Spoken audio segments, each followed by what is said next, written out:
This podcast brought to you by TraumafesT 2020.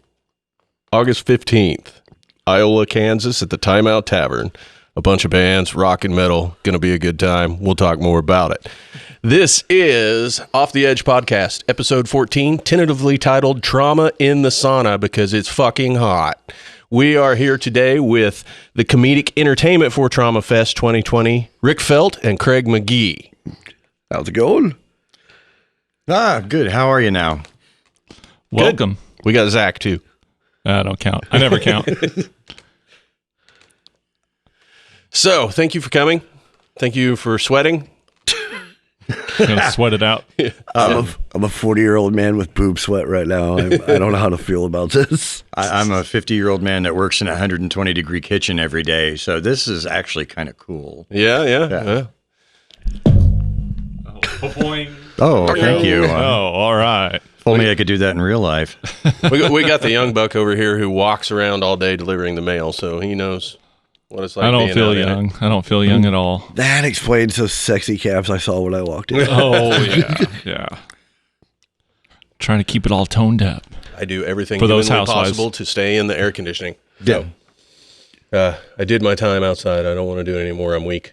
And see, that's what I thought when I got into restaurant work. It's like, well, of course, it's going to be nice and cool in there. I don't have to work outside anymore. I'm in the kitchen. Right, yeah. Yeah, I don't have AC in my car. I don't have AC at work. So when I get home, the thermostat could already be set to morgue. Yeah. It doesn't matter. I will turn that sucker down further. My wife, who used to be hot-blooded, is like, oh, my God, it's so cold in here. Nah, you're going to give me an hour, and you're going to like it. It's not cold enough until it looks like you see dead people. Exactly. I So- can't take it. I can't take the cold. I will take the heat over the cold any day. And see, I'm either way. I work outside all year long. Yeah, same. And you just got to deal with it. Yeah. Right. And now the older I've gotten, like the less I wear the coveralls. And I have found and it may be the older part, I've found insulated pants. Yeah. And it's very comfortable because for a long time I was that idiot that would wear shorts in 20-degree weather. And now I just go, well, my balls are kind of stuck to my leg because it's a little bit frosty out. And I don't like that. Shrinks up the scrotum real quick. Well, I worked cable for 8 years, and so I know exactly what you mean. Be out in the shittiest days of either season. Makes you tough. Makes you hard. That's why I'm saying 10 years out of that, and I'm soft. Yeah, my uncle And would I have don't want to said, go back. my uncle would have said it builds character. Mm-hmm. I don't really feel tougher. I just feel I bitch more with both ends of it. Yeah, I don't feel any more character driven than I did back then. But. Right. You just got to get up and do what you got to do. So give us a little background, guys. We've had Craig on here before, kind of, remotely. Yeah, remotely. It's my first time in studio. I love this place. Yeah. The closet was probably cooler, though. Yeah, well, yeah, but I had to come out eventually. Yeah. Well, God, I wish you'd go back. I'll send Tom Cruise out for you. Yay! Craig and I met 8 years ago That sounds right. on the softball field. Mm-hmm. Well, we didn't meet. He heard me. Yeah, this is. I don't know if I told this story last time or not, but we all played co-ed softball, different teams, and I was on first base, and I heard that I was, it got quiet. It was kind of like switch of innings or whatever, and I'm standing there. We were warming up, and I heard this: get it, go four, hold it, go three, no, go three, hold it. And I'm standing 2 fields away. I hear this. I'm like, who the fuck is that? My third baseman knew him, I guess. He goes, God, they call him Mouth. I don't know who he is. God, that guy gets on my nerves. And I stood there for like a second. I'm like, we're going to be friends. And I had no idea that the next game that we played double headers every night. The next game that we played was actually his team. And so our first really interaction with each other was I walk up to the plate, he was pitching, and I took my bat, and I pointed to the outfield, and I slowly lowered it to about right in front of shortstop. I looked him right in the eye, I said, give me something I can strike out to. He almost did. Almost did, but I hit that fucker right where I pointed, and I was thrown out about halfway to first. So, but after that, the magic just kind of started. It's impressive you called your shot. Shit. I know. Right? I shouldn't have changed my mind. Yeah, it's, Right. it's the only time throughout all the years we played together that he actually hit it where he said he was, so don't get too excited about it. I thought you were going to say that he actually hit the ball. Yeah, no, actually he has a pretty good swing. I won't knock him too much, just no control. No. I say I'm going to hit it to right field, and it goes somewhere right in front of center. Yeah, well. Or if second base is tall, they can jump up and catch it. Hey, you're bluffing them. Yeah. Yeah, but since that first game, everybody thinks I know what I'm doing. That's good. That's good. You got the bluff in. Fooled everyone. Yeah, I know better. No worries. So is there any sports going on now? I know that some of the little leagues have started around this area. Nothing in our town. No. They've completely kept everything canceled off. Now, north of us, up in Olathe in Kansas City, they've actually got all sorts of tournaments going on left and right, but nothing in, I don't even know if they've hit some of the smaller towns around us. I don't know. I mean, I think it was late May. Allie, my daughter, was very excited. She got asked to join a co-ed softball team, and then she loves softball. And she was all stoked about that. I'm like, all right, great. We'll start, working out, whatever you want. And she is something that when it comes to that, I never envisioned myself. I mean, that's the one sport I didn't have to work very hard in. But I started out wanting to be a pitcher. That didn't work because my aim, obviously with my batting too, was way off par. So, and once I got my speed, coach put me on first, and I lasted that way through college. As in one position, that's what I know. With her, you can put her anywhere on the goddamn field, and she'll do it. She's a utility player. Like, the only thing she's never done is play catcher. And so, she was really looking forward to it. And then I asked her about it, I think, like early June, because they were still planning on doing it. And then she's like, yeah, I haven't heard anything. And the next I knew, it was canceled. And that's sad. I mean, we've lost the big county moneymaker, Cornstalk. Yep, Cornstalk. It's a country music festival that's there in town once a year. County fair was supposed to start tomorrow. I guess they're still doing livestock and 4-H exhibits, but there's no... Because cows can't get COVID. Oh, that's true. I'm not sure why I said it twice, but what do I know? Yeah, but there's no parade, there's no carnival, there's no merchant's tent, no nothing. So... I don't know. I may be on vacation this week. Now, you said yet. Did you hear what's going on in the Southwest, down in Phoenix or somewhere west of there? Do they have some? They're throwing. No, it's even worse with all the apocalyptic dumbass shit that's going on right now.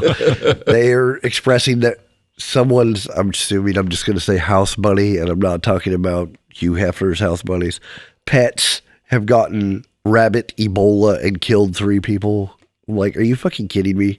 Oh my goodness. It's going to turn into that rabbit from Monty Python just taking people out. So I'm super stoked about this. I did not have killer rabbits for July. I didn't. No. In the what's next pool. I had zombie dinosaurs is what I had. Bring forth the holy hand grenade. Thou shalt count to 3.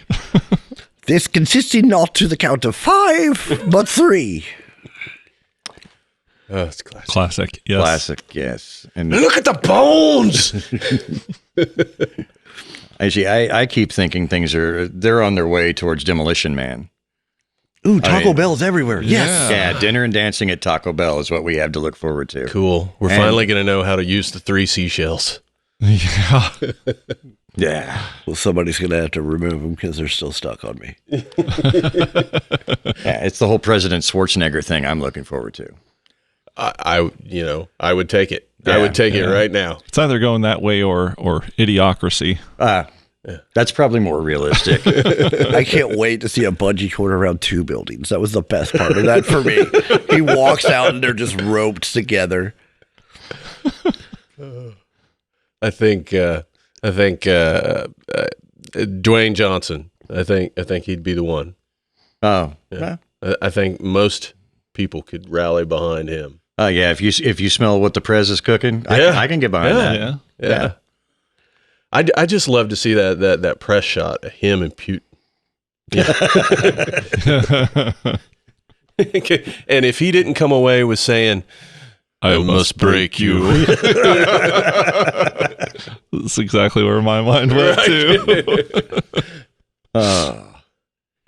If only. If only. Well, obviously, I have a dream. that means that Hart will have to be vice president for him too. If that Well, it doesn't goes. necessarily need to be another wrestler.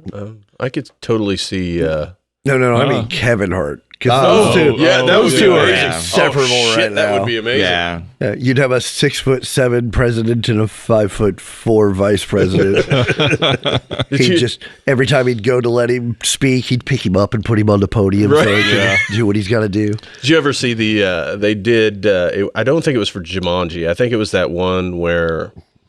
But Central Intelligence? Yes. Right. Anyway, they did like a press junket, but in their separate interviews, The Rock acted like Kevin Hart, Oh. and Kevin Hart acted like The Rock. awesome. And it's amazing because That's so funny.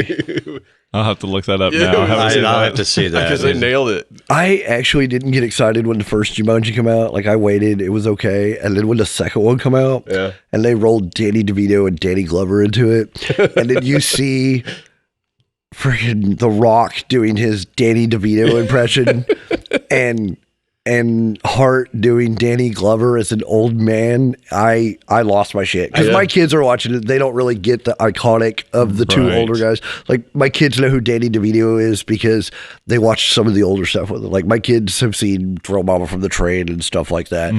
And yeah, watching Kevin Hart just talk super Danny Glover slow was awesome to me. Yeah, I The- did. Yeah. I loved both of those. I didn't go to the theater to see either one of them, but when they came out and watched them, I'm like, holy shit, this is really good. Yeah, and it was the trailer for the third one that got me into it. Watching Kevin Hart do I think first and only Danny Glover impression I've ever seen. Right. And he was so spot on. I'm like, I've got to see this.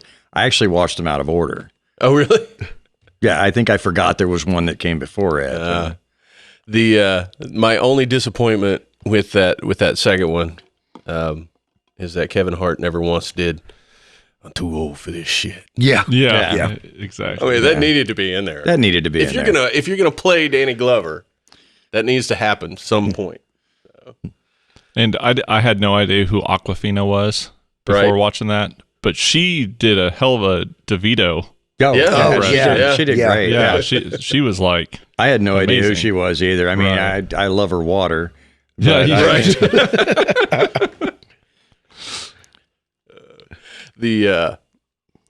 It's cheaper than Fiji. I'm a big fan.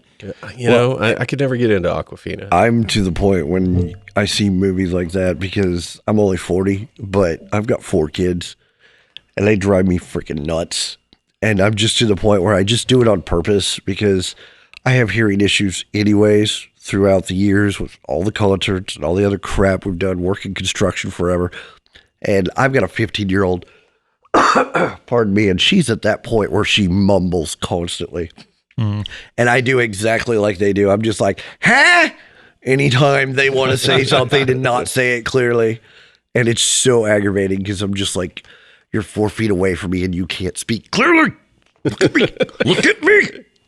Well, if you don't want to be like Rick and you want to save your hearing, go to eargasmearplugs.com. Sorry.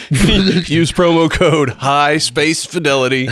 Get 10% off on your order. Yeah. You'll hear all the highs, hear all the lows. It'll just be turned down. So thank you, Rick, for that perfect insert. Perfect segue.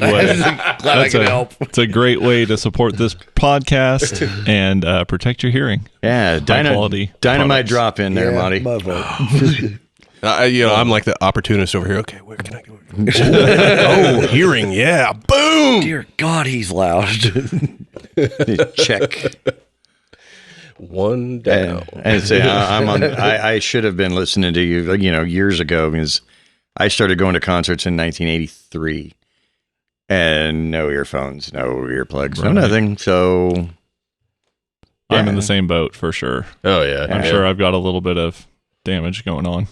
I know I do. A lot of it's selective, but right. You must be married too. yeah. Well, I think I think what eats into my hearing more than anything is background noise. Stephen King termed it the subaudible. Oh. It's all that background noise that you just naturally filter out. Mm-hmm. And I think there are certain times where it's just, I don't know, man. It maybe my wife or my kids or their voice is just on that same wavelength, and it just all of a sudden it's a bunch of white noise. And what? Yeah, Right. Yeah. Maybe my That makes selective, sense. maybe my selective hearing is as good as I think, because you say that and it's like opposite for me when my kids want to turn on that crappy music that I can't stand that has all the beeps and the boobops and the doots in the background. And then I'm pulling up my phone because I think it's going off, or I'm turning down the radio because I think there's something wrong with the car. I'm like, all right, we're not listening to this anymore. What I hate are I leave my phone on vibrate, and so I get phantom vibrations. My phone may be across the fucking room, and I'm like, oh shit, my phone. But it's still on your leg. Speaking of which, I don't want mine to go off randomly. So let me just take care of that real quick. I'm waiting for the time Matt farts and be like, "Is that my phone?" Oh no, It'd be more likely you fart, and I think, is that my phone? Lies. It's all lies. Don't believe any of it. Yeah, and well, I don't think my hearing's gotten that bad. I'm ADD and kind of controlled apathy at the same time. So a lot of shit just flies right past when I'm in my own head. And my son, though, my youngest, who is actually here tonight. Hi, Aaron. Hi, Aaron. Hi. He's a gamer, so he's got the headphones on all the time. And I'll come upstairs from my dungeon or come home from work or whatever. No matter what he's doing, I always think it's awesome to do the commentary in the background. And I'm the only one who really thinks that's awesome. It's irritating to him. I've learned, one, because it amuses me, two, because he's got those on. I can't hear what's going on. And so when I'm talking, I'm half mumbling anyway, or I'm doing some stupid voice. And so he catches part of that and he's like, what? And he'll take one of his, away from his ears. Like, what did you say? I said, it'd be nice if I could hear the game you're playing. It looks cool, but what does it really sound like? Like, sounds like a game. Yeah. I'm like, Jesus. You interrupted my game for that to tell me that. Yeah. And see, I get the other end of it. My kids enjoy it. I don't really commentate. It's more like monologuing.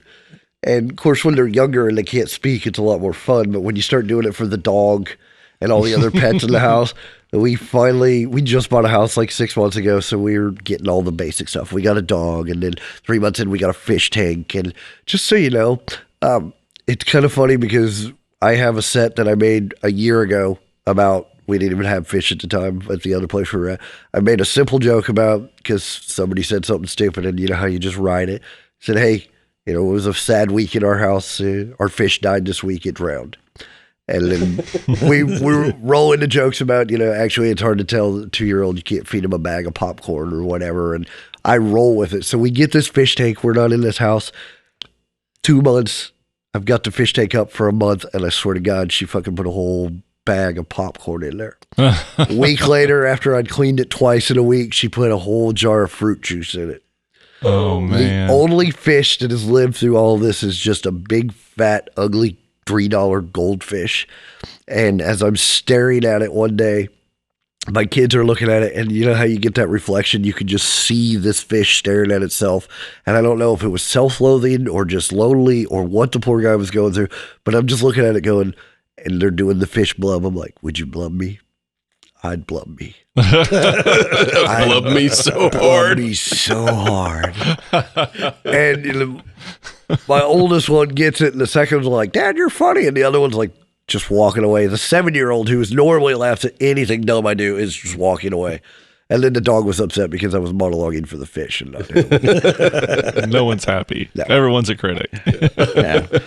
The dog's just a selfish fucker, though. Yeah. It's all about him. He eats everything. For anybody listening that doesn't have a Siberian Husky and wants one, don't get one. They eat everything. Yeah, that's what I've heard. Oh. Cushions, shoes. $100 and 2 remotes because he's ate them the last month. Well, my wife had one when we got together and when we were dating years ago. And that sucker ate, I don't know if you're familiar with the Pampered Chef spatula. It's a big rubber spatula, about a foot long, and the spatula end of it is actually like 4 inches wide and about 4 inches long, too. It's like a big rubber square. Mm-hmm. He ate that whole goddamn thing. It never came out. Oh. Yeah, I think he just swallowed it one gulp. It went straight back and it stuck there. But I mean, we were feeding him one night. He was in a pen out back at the time, so he couldn't be trusted in the house. And we were just, putting the food out in his dish, and he just reached out and grabbed that, and like 2 bites, it was down.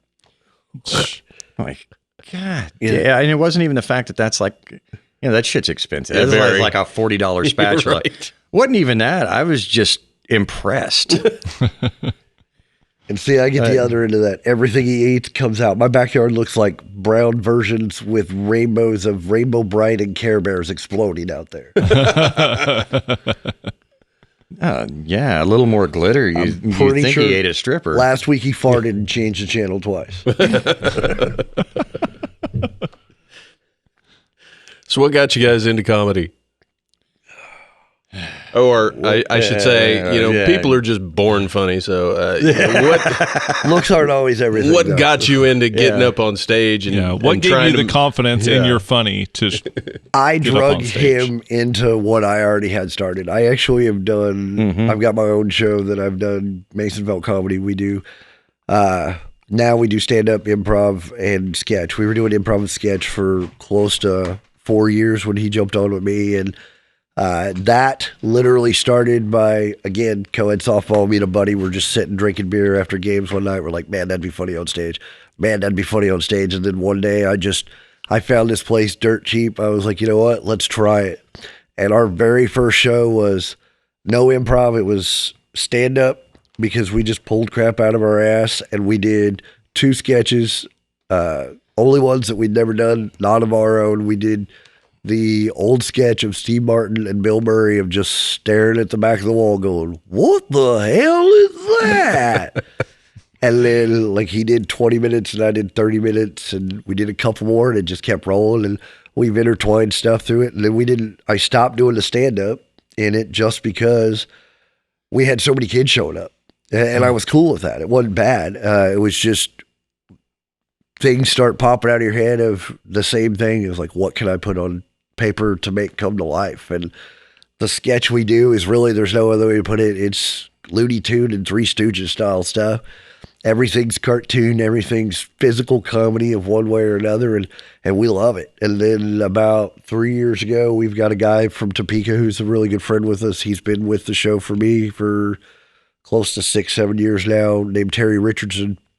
He's like, hey, I found an open mic to do some stand-up. Why don't you come up? And Topeka's a little bit of a drive, about the same it was for me to come to you guys. And I was like, you know what?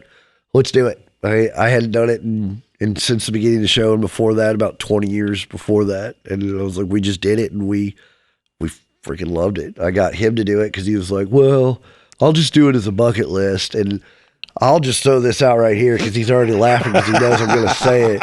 This little whine-ass bitch almost didn't do it the first night.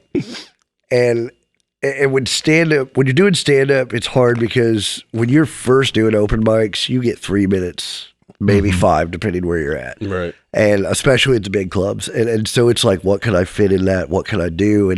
And on the way up there, it's a little over our drive. He's like, I got this great story. So he tells me the story, and it's like a 40-minute story. I'm like, dude, you got to cut a lot. You got 3 minutes, bro, maybe 5. And so I was, and that's one great thing I've always loved about Craig, even at the beginning up to now. We can bounce ideas off of each other. And nobody takes offense. It's like, hey, try this. What about this? Cut that, do that. It's not a big deal. We work well together. And he didn't say much else about it. We just kept bullshitting. And I noticed he was drinking more than I expected that night. And I told him, he said, well, I may try it. I may not. But he didn't tell me that he almost didn't get up on stage that night. And I'm glad he did. And he didn't do any of the story. He pulls out of his ass this rap of the Star Trek characters. I'm dying. Everybody loved it. And he just pulled it out of his ass on stage, and it was the greatest thing I've ever seen him do. He sucks since then. Set the bar too high. I did. I closed it with Sean Connery's version of Straight Outta Compton. And see, I don't even remember that part because I loved the rap so much, but that was just as good too. I did the Enterprise crew covering Ice Ice Baby. And I didn't do the full song. It was just like the first verse or so, and then it turned into a kind of a fist fight, and I wound up launching the microphone across the stage, bounced off the wall, and from that point on, Steve, the manager of the place, never once was there a wireless mic anywhere near me when I went back. But I'm going to elaborate on his story just a little bit, which is true, but I don't think I ever told him what else was going on in my head at the time. I mean, I'd been on stage with him doing the sketch and improv. I was fine with that. It took a little bit to get into the mindset. I mean, I'm one of those people. I've done podcasts. I've done Q&As. I've done internet radio back in the day, real radio back further in the day. And to me, crowds were nothing, but that's a different thing for me. Every time I get on stage doing something new, I have to re-trick my brain. It's like, this is going to be okay. You've done it before. But no, I overthink this shit to the point of mass hysteria. And so that night, I knew what was going on. And I'm like, let's see, how sick can I get myself? I kept pounding back Glenlivet, and just like it was water. And I'm not doing this. I even told Steve, the manager, who I met that night, like, just take my name off the open mic list. I'll be fine. Let Rick and Terry do their thing. I'm just here to support them. He's like, oh, okay, that'll be fine. No, not a problem. Hey, real quick, duly noted, excellent Steve Mosier voice, by the way. Thank you. That's the first time I've ever really pulled that off. And I don't know, to this day, I don't know if you knew me well enough to go behind my back, going behind your back, and telling him to put my fucking name back on there, or if he was just like, yeah, whatever, pussy, I'm calling you up there. I'm going to go with the second one. Oh, okay. All right. I didn't know if you were behind that or not. But I heard my name. I had everything. I purged everything that I was even thinking about. I was just sitting back laughing, watching my friends, watching new comics. And then I heard my name. I'm like, motherfucker. And so, first foot hit the step going up the stage. I'm like, nope, I'm sick. Second foot up the stage. No, fuck this. I'm not doing it. And by the time I was on stage and he was shaking my hand, it was too late. So I stood there, I took a deep breath, and it just flew out. I had no idea what was going to go on before I opened my mouth. I give you a lot of crap of all your impressions, but I still think that was the best thing you've ever done. Thank you. And I've only done that one other time on stage. I think we did a benefit in Caney a couple of years ago to raise money for something. But anyway, we ran out. We wound up having a little more time than we thought we were going to have. And so he was just like, keep going. And I didn't have a whole lot of material at that time. I was kind of new. Some of it I was just making it up as I went. And that popped into my head. And so I did it. And I think out of the 5 or 6 people that were in the bar that night, I definitely got laughter from him. So the permission laugh kind of kicked things going. And yeah, so both times I've done that little bit on stage, it's gone well. The rest of it, not so much sometimes. You do fine. I just bust your balls because I have to. Oh, I know. So if y'all are coming out to TraumaFest, start chanting to Craig, Star Trek, Ice Ice Baby. Yeah, we want to hear it. Yeah, then we'll know. We'll know if you listened. I don't think it's ever the same the 2 times because I don't remember what the hell I do. Well, sure. I never remember last week. I don't remember breakfast. I don't think I had any. That's part of the problem. But now, and TraumaFest people, let me tell you something about Mr. Rick Felt. Oh, shit. When now I've been watching. I can't remember. Did I see you do stand up before I even joined the sketch group? Yes, because you had came to. It was either the Valentine's thing or the one in Oz. I was trying to find places randomly before that, here and there, and it was at the very beginning of that show when I said he and my buddy and I that were doing it Wes. We had actually found a restaurant that let me just perform while they were closed, and I ran the kitchen for them. So I had 3 people on the bill. I think you're right. It was the Valentine's Day show because I've worked in short order forever, so kitchens are easy.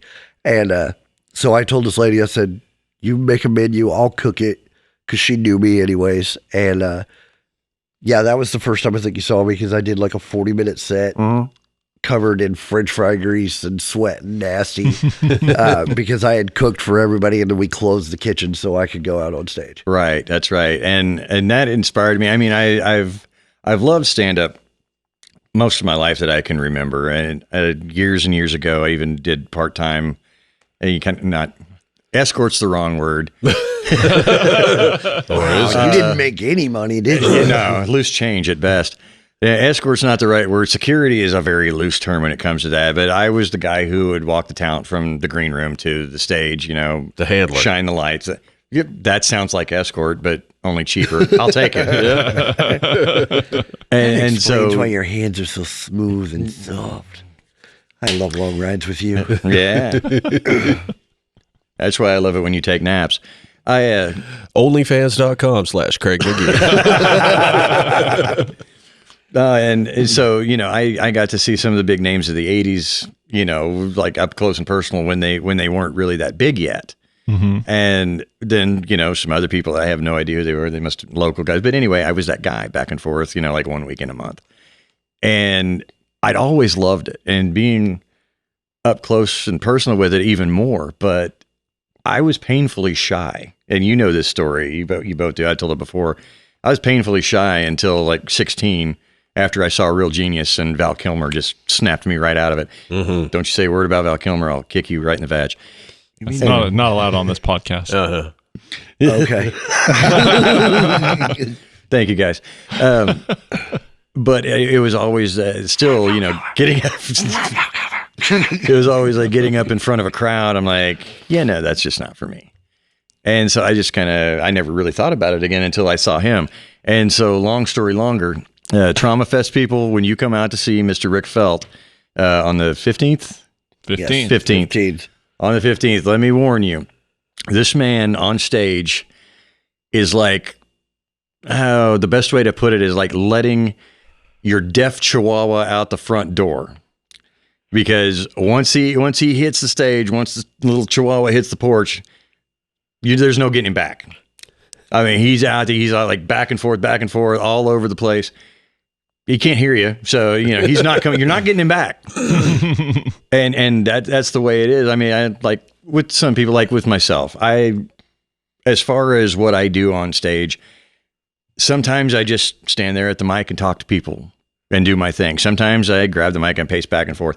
This sumbitch, when he'll shake the dude's hand, whoever introduces him, shake his hand, he'll grab the mic, and before the first joke is out, he has already like made eye contact with everybody up front. 5 minutes in, everybody in the place. He is like, they're all his friends. He is just like boom, boom, boom. And just like he's talking to them, and he's all over the place, back and forth, side, middle, wax on, wax off. And on stage? Yeah. Oh my goodness. And he really is. I am so calm right now. You have no idea. Oh yeah. I have like 20,000 squirrels ready to burst. But whether anybody's ears. Whether you're sitting in the back or you're sitting on the front row, you know him by that point, because he's looking, he's talking right at. I'll pick out 3 or 4 people in the whole crowd and talk to them now and then. But usually I'm the guy, no matter where I stand or where I move, like, why is that fucking light right in my eye? And so I'm squinting like Clint Eastwood in the Westerns, and so that's really about, all and as clumsy as I am, I don't want to trip over anything. So I usually will keep it pretty tight in there, but he is just, hamster on crack, and it's amazing. It's beautiful to see. Funny as shit. I still laugh. Some of the jokes I've heard probably 100 times, I still laugh. I appreciate the hamster reference. It makes me feel slim. Should I have said more like Caddyshack Gopher? I'm cool with that, too. Okay, yeah. We all got to get a cardio dance, somehow. though. Cha-cha. That was awesome. We're like, Cinderella boy. Now, and a lot of mine comes from because a lot of people get upset at me, and I'm not picking on anybody when I say that. Like, other comedians are like, you don't do a lot of the jokes about COVID or what's going on now. And it's like, just because I'm not that type of comedian. I pull shit out of my head. Where to tell you how random my crap is like I'm actually in the middle of writing a book, and it's because my son was sitting on top of my wife, butt up, like little kids attacking, and he goes, "Yeah, giddy up." I'm like, "What are you doing, dude?" He's like, "I'm Santa." I'm like, "Okay." I was like, "What are you doing right now?" He's like, "We're hunting zombies, Dad." And I've wrote 12 chapters to this book of Santa's a zombie slayer because that's where I'm at in this, because my mind wanders like a kid. I might throw something sweet, short, simple in of, something that it'll lead into whatever's going on in life, but my head doesn't go there. I've got so many cartoon characters stuck in my head still. Like the biggest one I remember that set me started in voices was Shaggy. Like, I'll talk like this all day, man. And then you figure it out and everything rolls with it. And we were talking about it last year. It's like, it didn't even hit me till last year that as long as I've been doing, and you do the simple, like, that's where we're going, man. I can't even do it right now because I feel like crap. Sorry. But we do the random Robins. It's like, and you're throwing it out. And I was like, Casey Kasem's right there because that's where the voices come from. Right. And so we're doing that. It's like, I'm Casey Kasem. We're here with the top 40 countdown coming into number 9, down from number 16, I touch myself. And it's just, you don't even realize it until you start doing it. And it's always going through my head. I've got 4 kids. They're from 3 to 15. And my 15-year-old, she is a female version of me. She's antic. She's all over the map. And the stuff that comes out of her mouth cracks me up. So they just laugh at anything dumb I do. We literally... She is so excited. She's actually even done improv in North KC. She's taking classes for it. And she has been on my ass for a month because with the COVID-19, we've canceled a lot of shows. I'm sure you guys have been through the same thing. And with the sketch, the hard part is it's not the idea of what it is. It's the idea of how I bring it to life. And last summer, she's taking these classes. We're like, hour-and-a-half drive to this place. I have to talk to her, and me and my 14-year-old at this time are talking about burritos in wrestling matches that get eaten by salsa cans. That is my conversation for an hour and a half with a 14-year-old. And the last month, she's like, "Dad, we have to make that happen." I was like, "All right." And props to you for eating salsa out of a can. You're welcome. Mm. Yeah, and that's the thing. And he does a lot of voices on stage. I've done impressions for years. I usually save them for improv for some reason, or like a week or 2 weeks ago, family and I took a trip to Wisconsin to see some of my wife's family. Which, by the way, shout out Stacy, Emily, Hannah, Tristan, Dominic. There you go. If you're listening, you're welcome, and thank you for everything. But anyway. It's like an 11-hour drive up to north central Wisconsin from Garnett. And so I tried to keep the family entertained as best I could. And I was doing, working on impressions. I was working on a new bit. I was doing stupid voices. But the one I was trying to master, and this pisses me off. I told you about this on the way down here. I have tried for years to do Morgan Freeman, to perfect that, and I can't. Before you go any further, I just want to throw out, this is the hardest part at times, is just not knowing what you can or can't do. Mm-hmm. The hour-long rides, whether somebody's with you or not, of trying to perfect a voice, and it's more fun when there's someone with you and you're annoying them with the wrong angles. And at some point, there's that, "Shut the fuck up." That's exactly right. Exactly. And I got that a lot on the trip. I will punch you in the fucking face. That was my daughter. But when I was trying to do that, and it wasn't the fact that I was annoying him, it was cracking him up, not so much because it was good.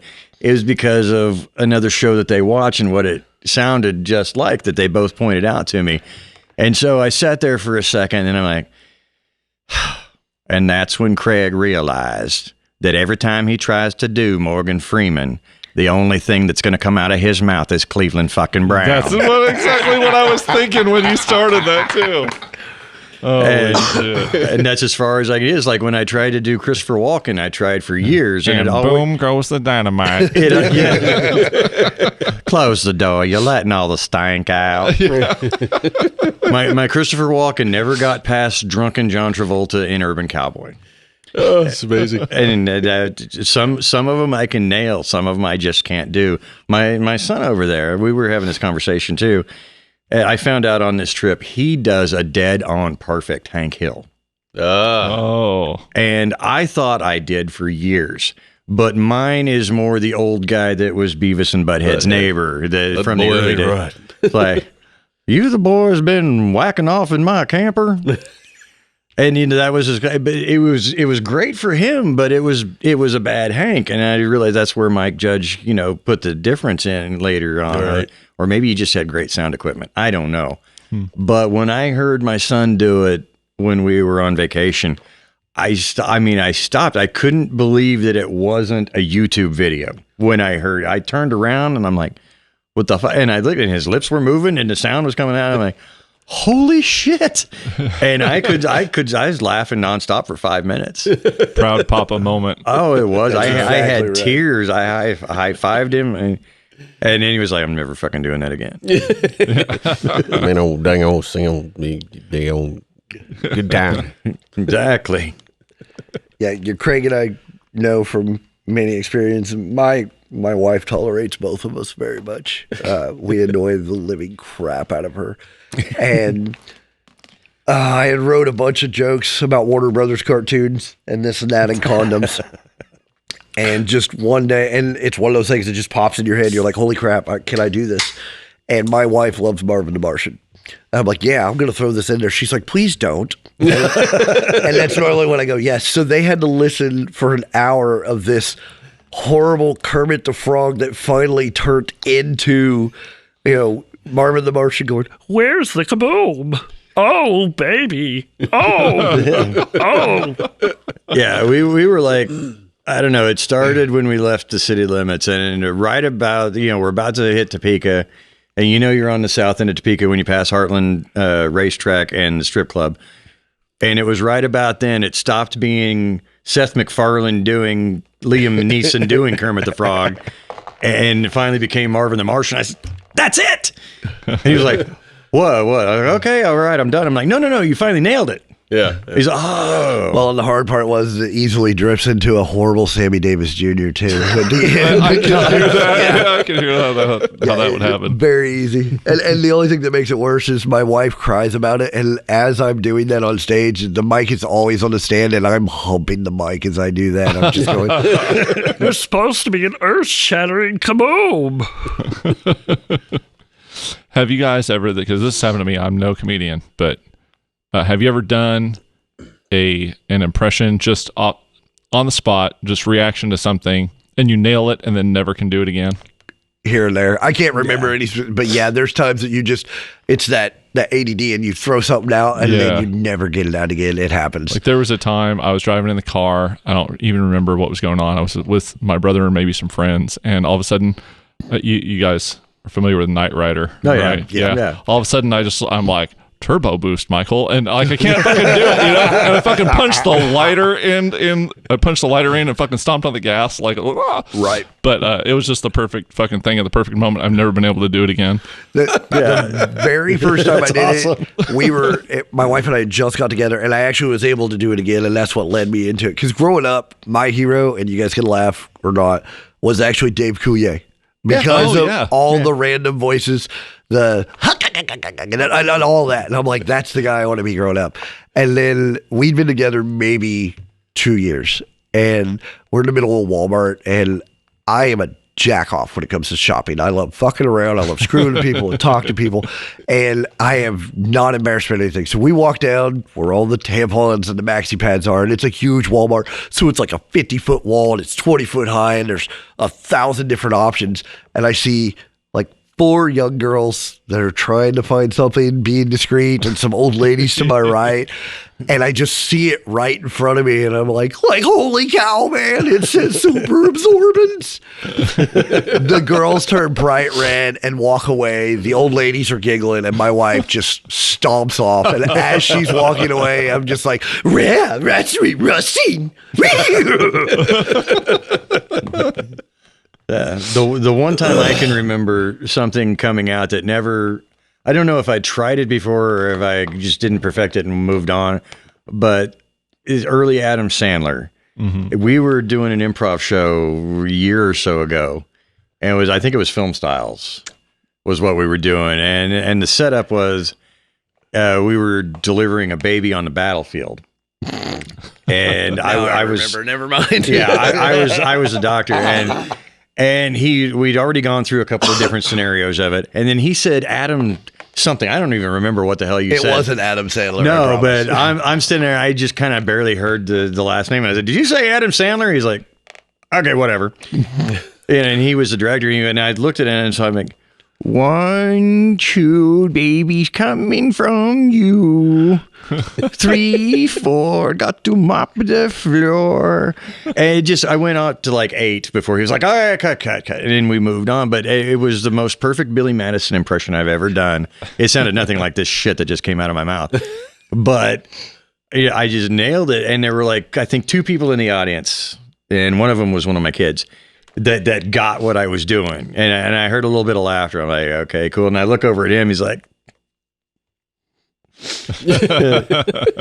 so I knew I did something. I don't count that as breaking you. I give you credit, but I was off stage, so it didn't count. That doesn't count, yeah. That's probably our most favorite thing to do. And I'm sure you've seen plenty of sketches and different other comedians that work together who screw with each other. Mm-hmm. Oh, yeah. And when we do our sketch, like we have everything wrote out. And I have guys that are 50, 60, 100 miles away that help us. So I email them crap. I tell them, I don't expect it to be perfect because we don't have time to do shit every day. Yeah. Every day I'm like, hey, these are the main jokes. These are what we have to get down in front of us. If we get one rehearsal in before a show, it's a miracle with everybody working. As long as we're getting the punchlines, and even if we screw that up a little, we can work off each other. So we are constantly screwing with each other to see what we can do. And the one that we actually wrote together, and I still take credit for, only because he was not expecting it. We did, if you guys remember the old Red Green show. Yeah. Okay, so we kind of do a reoccurring sketch called Fix It Yourself. Same concept, a little more aggressive, not quite as low key. We're very abusive. That's not the one I thought you were talking about. I'll let you go, and then I'm going to tell. So we, the big thing about anything, we always make sure there's extra stuff on stage. So if we want to go over the top or something screws up, there's something there to make something happen. So we're fixing it. The very first one was just average household fixing stuff. We picture won't be straight and we chuck it off. It's done. So the first big joke in this sketch was the refrigerator didn't work.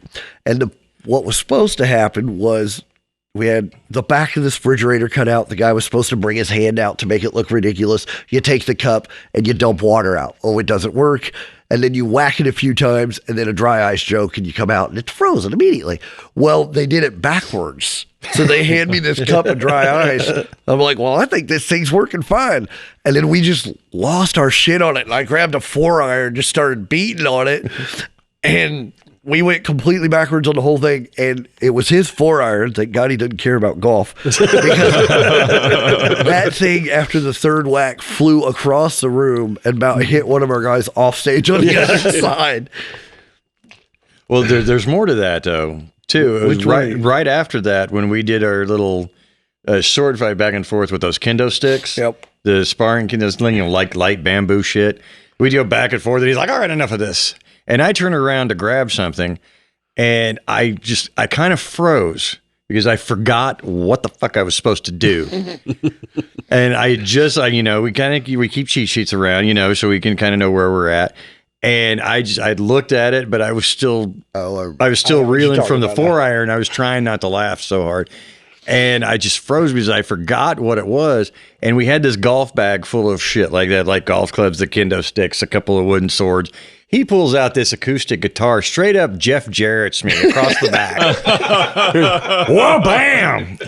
Hits me across the back. And I'm like, but that's what it took. And then I remembered what I was going for. And the audience, first there were gasps and then there was like huge laughter. And I just played it off like oh, I know where I'm going. And it just... The same sketch, I remember, because this was the punchline, the final joke. We had made these giant light bulbs, and we turned it, fixing the light bulb into a cooking show. So, of course, you have to make the prop light bulb. It's giant. It's out of paper mache. And then I have one underneath so it looks like the oven switch. But we open it up like a motor and we're pulling crap out of it. And then when we go to fix it, we have, seasoning and this and that. And we both kind of lost it, but he had to help because I had, seasonings, cat food, dried onions, and we're just like, a little for you, a little for me. And, it's the basic powdered sugar for any junk. I'm like, a little for daddy, for all the parents that were in it. And then I took these dried onions. I was like, some for you, and just straightened my mouth. I'm like, some for me, and they're dried, and my mouth just goes. And I'm still trying to talk, looking like a skeleton, and he's trying not to die and fill the gap for me because I couldn't talk. And cat food's falling out of my mouth as we're doing this because it was in there before. Yeah. And it's just the idea of how we can screw with each other to see which one breaks or can pick up where we're screwing up. And that's my favorite thing. That's what gets me to laugh as an audience member most. Like, even talking about something on TV like Saturday Night Live, like when they break and they are just consumed by laughter, that just makes it way more funny for me too. Like, well, then to see it, well, I thought you were talking about two of them at first. I was wrong on both counts, but the one that sticks out the most was is our Christmas show that we did, and he has this. He's had this recurring sketch since before I joined, before I even knew him. And it's just called Aunt Momo. If you remember Stuart from Mad TV, it's kind of that same effect. I'm a big kid, but instead of just eating chocolate, like by the end of every sketch, I have destroyed the whole stage with whatever it's set for. Yeah. And my first time on stage with the Mason Felt group actually was just a small part in one of those where I came in as a stunt double. But he had it to where we do at least one after, if we did a few sketch shows a year, we do at least one Aunt Momo a year. And this way he wrote a part especially for me. It's Tommy, which is who he played, the man child. Tommy's Aunt Momo's mom. So I was Grandma Dodo. And so I had on this salt and pepper wig, horn rimmed glasses, a nightgown, and you're a very sexy old lady. I was a very sexy old lady, beard and all. Foxy grandma. And I had a walker that I used. But we did a Christmas show that wound up, that one, we already had a Christmas skit, so that wound up being a Thanksgiving dinner. It all blends together. It all blends together, yeah. And he wrote this goddamn page-long monologue of dialogue for me where Tommy is sitting on my lap. So I've got this big fucker on my lap in a wheelchair at this table. And I'm soothing him, consoling him doing this monologue. And I figured if I turned him just right in the wheelchair, I could have my little cheat sheet here and just look back and forth. Every time I tried to look so that I remember where I'm at, he would just grab my chin and take it back. So we were looking at each other right in the eye. Look at me, Grandma Dodo. Look at me when you talk to me. I'm right here, Grandma. I heard that a couple times. I'm right here, Grandma. And he'd grab my chin and pull it back over. But the big end to that was there was this big bowl to go along with the pie. There was this big bowl of whipped cream. It was a tower of whipped cream. That's how it started out. We couldn't get Cool Whip. All we had time to get was Ready Whip. So he took the can, and it was this beautiful, like foot-tall spiral of carbonated whipped cream that by the end of that 12-minute skit was a bowl of milk. He was supposed to take that and like dump it in my face, like pie style, before we started the little end chase thing. But he looked at that, and we both saw it melted. And he looked at me, and I don't know, is the camera on? He just looked at me and he went, just like that real quick. Only I could see it. His back was to the crowd. He grabs that bowl and just poof. It made the splatter effect so much better on it. Oh, yeah. I mean, people were mopping that up for like an hour afterwards. And I still didn't, I don't think I ever got it out of the wig. But that's what started our little chase scene, and we had, I think, Yakety Sax, the Benny Hill theme. Yeah, we did a Benny Hill little queued montage up on that after that one. And I don't remember half of that because I'm rolling along in a wheelchair, and then I'm doing it in a walker, then I'm on like one crutch, then I'm pushing the wheelchair, and the whole time I'm blind in one eye. Yeah. And I can't see a thing. And I think from the moment he slapped that in my face, I started laughing, and I just never stopped. But the one that I think I really thought of was our one-off that we need to do more of if COVID ever lets us get a gathering again, was the Southern Hour. Oh, it was our redneck talk show. Our redneck talk show. There were so many topics. There were so many subjects, and it was like a 15-minute sketch. I think it was one of the longest that we had ever done, and it was basically just him and I. One other guy would come on and off stage, but this, I think it's the first one that we wrote the dialogue for together. That was the one. One of my guys, Thad, he's like maybe 6'1", maybe 140 pounds, so he's kind of a walking prop. He's gotten a little weight, the 30 weight, but yeah, he's our prop. I just stopped for a second. Sorry. My funniest part about this, because I have to put a lot of random thought into the visual effects. So he played this butler kind of thing for us because he'd bring out something. And he was so mad at me. I found baby blue shorts, and I found a tuxedo shirt that had no sleeves because I was going to cut them off anyways. Right. And it actually had pockets inside the frills, dude. It was so damn funny. He was so mad at me for making him wear that. It was awesome. Oh, and then with those shorty shorts, he had cowboy boots on. Yes. Of course. And he looked phenomenal.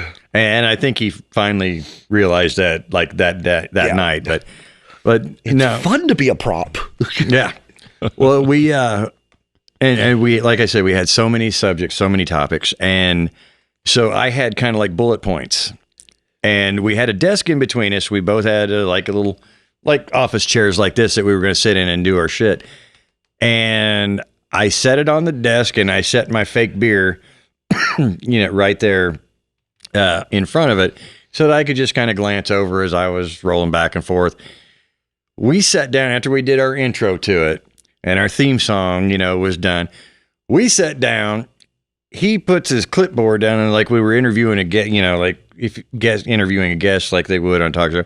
He sets his clipboard down, sets his drink on top of it, and spins around and goes, woof. All these papers just go flying. And I turned around, I looked at him, and I looked at that. And I started saying, the first part of what I was talking about. And then I kind of turned under my breath. I was like, you fucking dick. And I think I almost broke him that day. I'm not sure what the record is right now. And it's like 0-2 and I'm behind. But every now and then I would like take a drink of my fake beer and I would spin around and look and try to find the scattered paper, right scattered sheet of what was going on next. And it just really wasn't working out. I think one time I leaned all the way across the little table between us, and I just grabbed his shit. I looked at it, and I set it back, and we kept going. But the very first time I remember breaking on stage, because I was really good about and this is just from watching so much, and especially in the beginning before Craig was there, I did all the writing myself because I just didn't have anybody constant with me. Mm-hmm. So I had that advantage of, if something messed up, I knew to change the direction or whatnot. I knew to walk away and do something dumb or whatnot. So we did, again, the Aunt Momo sketch, and it was Aunt Momo Dora. So we had made these giant props. I'd made a giant backpack that fit me that was bright purple. And we had one guy playing the map. And all we did for the map was we had a big white blanket and we duct taped it on him. So the hard part is we are a limited crew. So sometimes you got to do 2 or 3 things, and we walk everybody through it. And like I said, my people that have always worked with me are great. Well, and I had just gotten off stage after my little swiper thing. I was swiper in that. I just had a bit part in it. And I had just gotten off stage, and the guy who was helping the map get ready was having trouble with it sticking.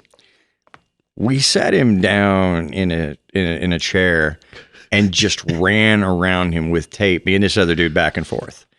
And so they put it on a little tighter than they thought they did.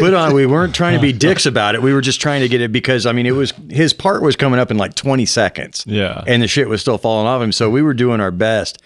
And about the time, I think you had to say the line twice. Yeah, I think I did. You had to stall just a little bit because by the time we turned him loose, it was like, okay, you ready? Just go. And he was like, dude, I can't fucking move. I'm like, just go.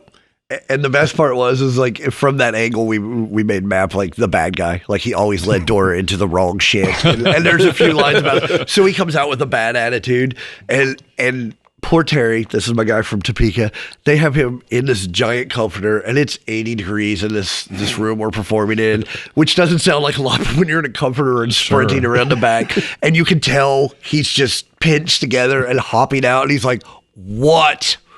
Because we did the basic map, whatever, and I lost it. I had to turn and walk away because he nailed it, and you could see how uncomfortable he was. Well, then, and Thad, Thad was on stage with you. It was your cousin Sean and I that were backstage that had done it, and he looks at me and goes, "That's not how we rehearsed it."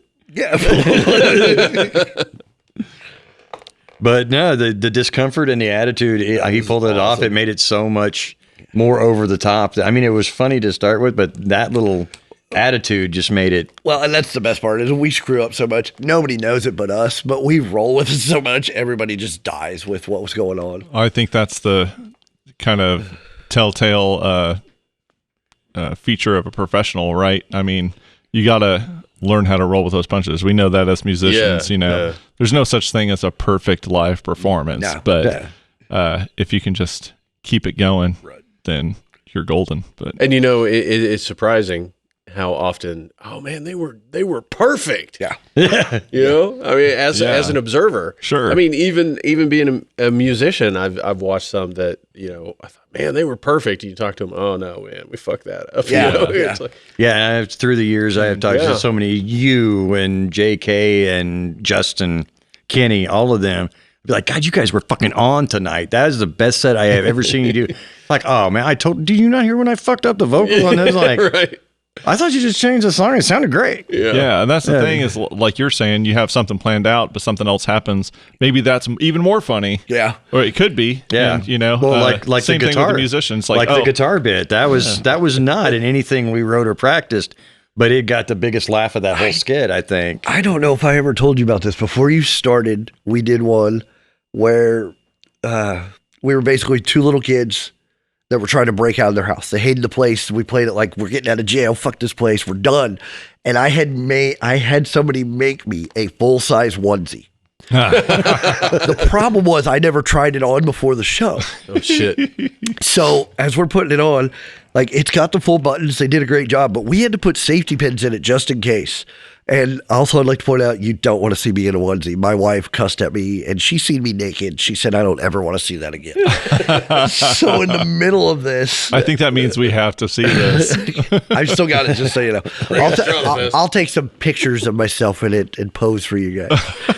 So in the middle of the sketch, onlyfans.com/rickfeld. Yes. So there's like one spot where we quickly lay down because mom's coming, and then we jump back up when we do the stretch thing.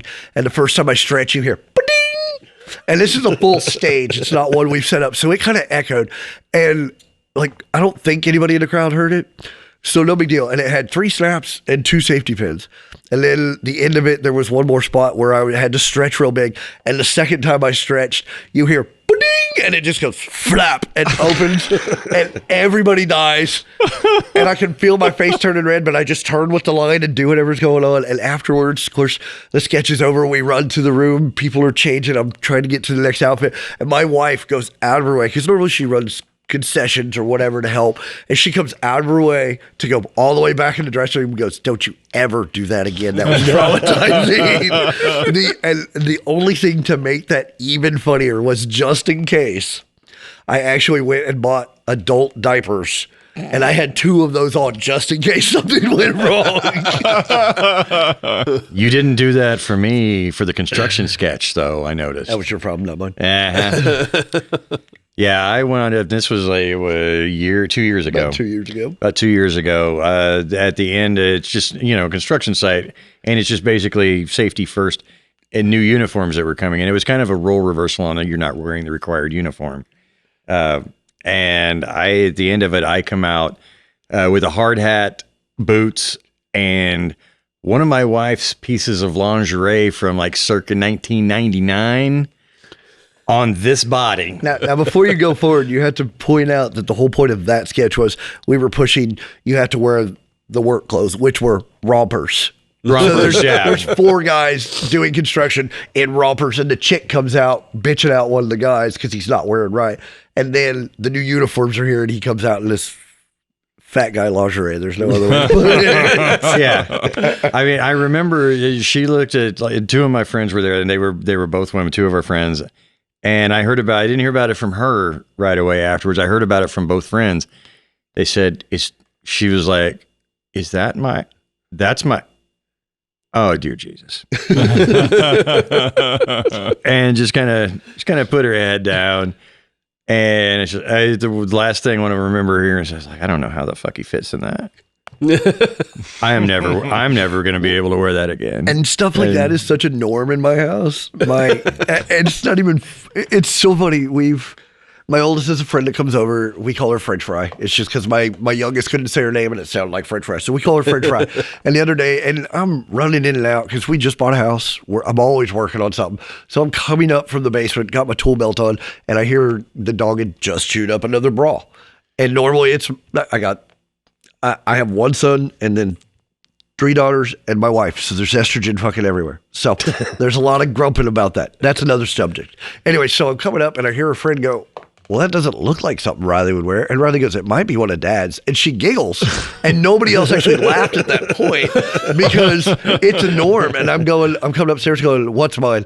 And my wife holds up this bra that's been chewed on. I was like, nope, that's not a show one. I walk on. And the appalled face on her friend's, on her friend's face was just hilarious. She's like, that was way too simple of a conversation. I was like, well, it wasn't mine. I wasn't comfortable with it. Yeah.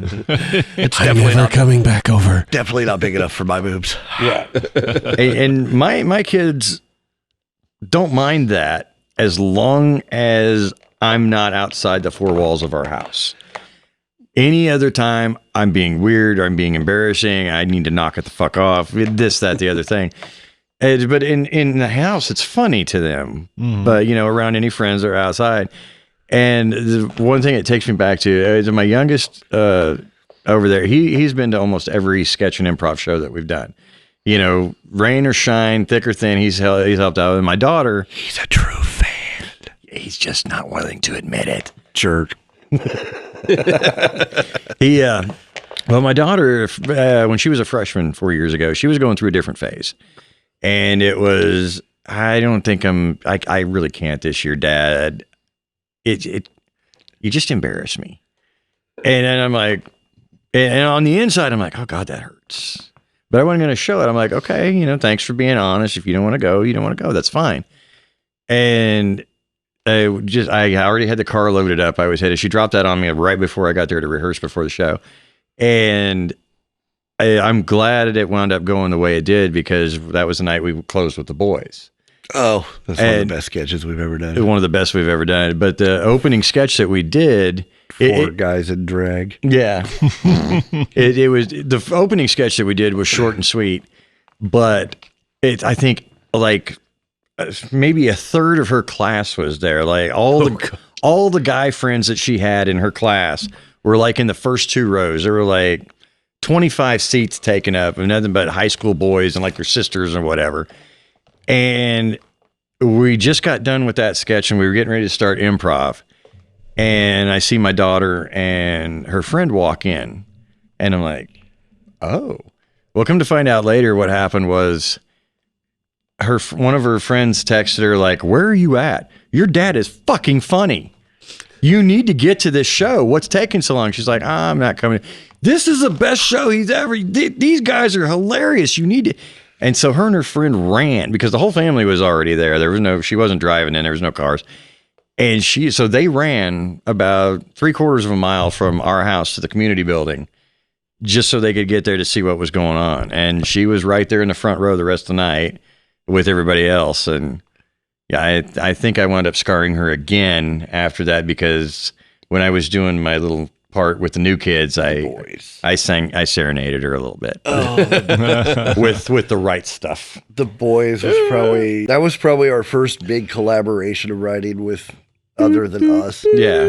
And we were that's exactly right. What we ended up doing was we played 4 guys, 2 fat guys and 2 skinny guys. We talked about Sean, my cousin. He's in the service and still finds time to jump on stage and do stuff with us. So thank you to him for everything. So we write the sketch of making fun of all the boy bands. So we throw in New Kids on the Block, Backstreet Boys, NSYNC. We even threw Justin Bieber in. One Direction. And we made it work. And I had 20 Seconds as Hanson. Yes. Yeah, we threw that in there. He straight went Chris Farley on that. By the way, you were sweating like Chris Farley right now, I'd like to point out. Thank you, Farley. Thank you. I was trying to do the Carlton dance, and it didn't work. I think it worked. I think it went better. So the best part about this, and it was a fluke when we wrote it, like we were planning going on a completely different direction with this, and when we're brainstorming, we always stop and I make something big to eat. We stop to eat, and Thad's like, we should close it with Spice Girls. I was like, you're a genius. So we worked for 6 weeks straight. That's probably the only time we made sure to get together twice a week for 6 weeks. And we broke down different stuff. We made these moves happen. Like, I was like, God damn, no wonder these guys are so in shape. Yeah. And the only thing that made all that funnier on top of it is, like I said, Thad's our skinny guy, fucking cranking her to the fat guys. And Sean, he'll be the first to tell you, I have no coordination. I said, it's easy, I'll teach you. But Thad is going, well, since I'm the most fit one. Yeah, he was the college track star. College track star couldn't keep up with the two fat guys. So we do this whole set and the big thing, and we close with the One Direction on the big number, and then I'm kind of leading. So we had set it up to where he had a jacket on. We both had fedoras, and the other two kind of matched that way. So you had a 2-and-2 look, like the boy band stuff does. Mm-hmm. And then I walk off, and they up it like, "Ooh, you want an encore?" And the crowd was beautiful. Like, you could have asked for a better crowd. Like, they were eating anything we jumped on for it. Yeah, the three of us worked the crowd like crazy when he went off stage. And I get so excited about this because you get excited about punchlines, and I'm sure in music, certain numbers just are your number, so you get excited about it. So I come back out. I was like, "Oh, you guys want an encore? You got it." I whip off the hat. I've got pigtails underneath. I strip like buttons all the way down. I've got a mini skirt and a sports bra on, and we went straight into "You Wanna Be" by Spice Girls. And you talk about every high schooler dying laughing, enjoying every bit of it. And it was the best punchline. We did it at a bar once. Yeah. We were doing improv on a regular basis, and we just closed with it. And we killed it. Like, they died. Thad jumps up on a table and he was dancing on the table. Like, they loved it. It's just that giant punchline that they don't expect because they didn't see it coming. Right. It was great. Yeah, it's one of those, if we ended it where we did, it would have been great. But Thad came up with that and we rolled with it, and that was the biggest surprise. And, I was in a black fleece jacket with black sweats, and I had to have it because I had to have my which one sang it was Wahlberg, wasn't it? Yeah, he did the Wahlberg. I did the Wahlberg thing for the right stuff, so I kind of had to have that look. And so I just unzipped the jacket, throw it off, and toss the hat. And I have on a white spaghetti strap crop top. It was like fucking Will Ferrell in the cowbell skit. It just kept creeping up the more I moved, and we had all the moves down. We were perfectly choreographed. It came out great that night. But the more I moved, I had to keep going, real quick because it just kept creeping up, and it's all I could think of while I was trying to remember all the moves was, oh shit, more cowbell. And the fun part about, because we don't hesitate. Like, who's going to be dressed up as the girl? Like, we don't. Thad in the beginning was just a prop, so he was starting to take offense. I was like, dude, I'll dress up like a girl. I have a problem with that. So, and talking about your belly hopping out made me think of this. Yeah, so, we have no shame. Toward the beginning when he was there, I do a lot of shopping at Goodwill and Savers or anything of the sort because everything comes out of my pocket. And so I had a friend who was helping us with just different stuff at one point. So me, her, and my son, who was like 2.5 at the time, go to Goodwill. And we're dress shopping because I need a dress. And we have this idea of what we're looking for. So we grab 5 or 6. And I'm not thinking anything of it because I'm in the city. It shouldn't be a big deal up there. And I'm an idiot anyways. I don't pay attention to that crap. So one, the first dress I find, I die laughing because it's so form-fitting. I'm a huge gut, and I like to push it out for different stuff. I look like I'm 98 months pregnant my whole life. So I laugh because my friend took a picture of it, and I found it again the other day, and I pushed my belly out, and my little 2.5-year-old son has just got his belly on me. I look like a pregnant, bald-headed dude because I shaved my head at the time, and it's just bulging out because I'm pushing it, and it's a form-fitting dress, and he's just got that look of, dear fucking God. So the only thing that tops that, didn't think that we didn't like it. The joke was funny. We took the picture. So I try a couple more on. And I try like the fourth one on. And I step out. My friend Lori at the time, she's there. And I'm like, what do you think of this? This is what I'm looking for. And I look past her and there's clothes everywhere. It's Goodwill. And I see this 14-year-old girl look over her mom's shoulder and whisper to her mom out the side of her mouth going, Mom, that dude's got a dress on. And you hear a few things slide and she hasn't looked up and she looks up slowly. She goes, oh, it's not that big of it. And she looks up and you see her freeze and we made eye contact. And she goes, I think we should go. And they just turned and walked away. It was the greatest thing ever. So, after all that, my big question is, what the hell do we have to expect for at TraumaFest? All sorts of tomfuckery. You get your wardrobe planned. It's going to be hot. I'm just wearing a thong. Yeah. A banana thong. Yeah. It's like a one-string guitar. Just got one G string. Yeah. And well, it'll be. I've been to the club a lot to see you guys and other bands and different things, and I would like to be invited back. So I'm just going to wear like a 70s gym teacher shorts. Nice. I'm not going to go with the banana hammock like him. I want to be asked back. You get your polo shirt. You got to tuck it in. Well, I have the socks that come up to my knees. Yeah, so. Just so you know, when he wears that outfit, our pre-show warm-up is me speed bagging it. Yeah. He comes out, spread leg, and I come sliding out like old school style on my knees and underneath. And Yeah, you're kind of like Rob Lowe and Super Troopers 2. you don't like men? You don't like women? What do you like? All right, so we need to download the Rocky theme. Yep. Good call. Sweet, we get intro music finally. Nice. You guys mentioned Super Troopers. Funny thing happened to me yesterday. I deliver mail. I deliver to my actual brother's house, and he's outside. So delivering these things, it's like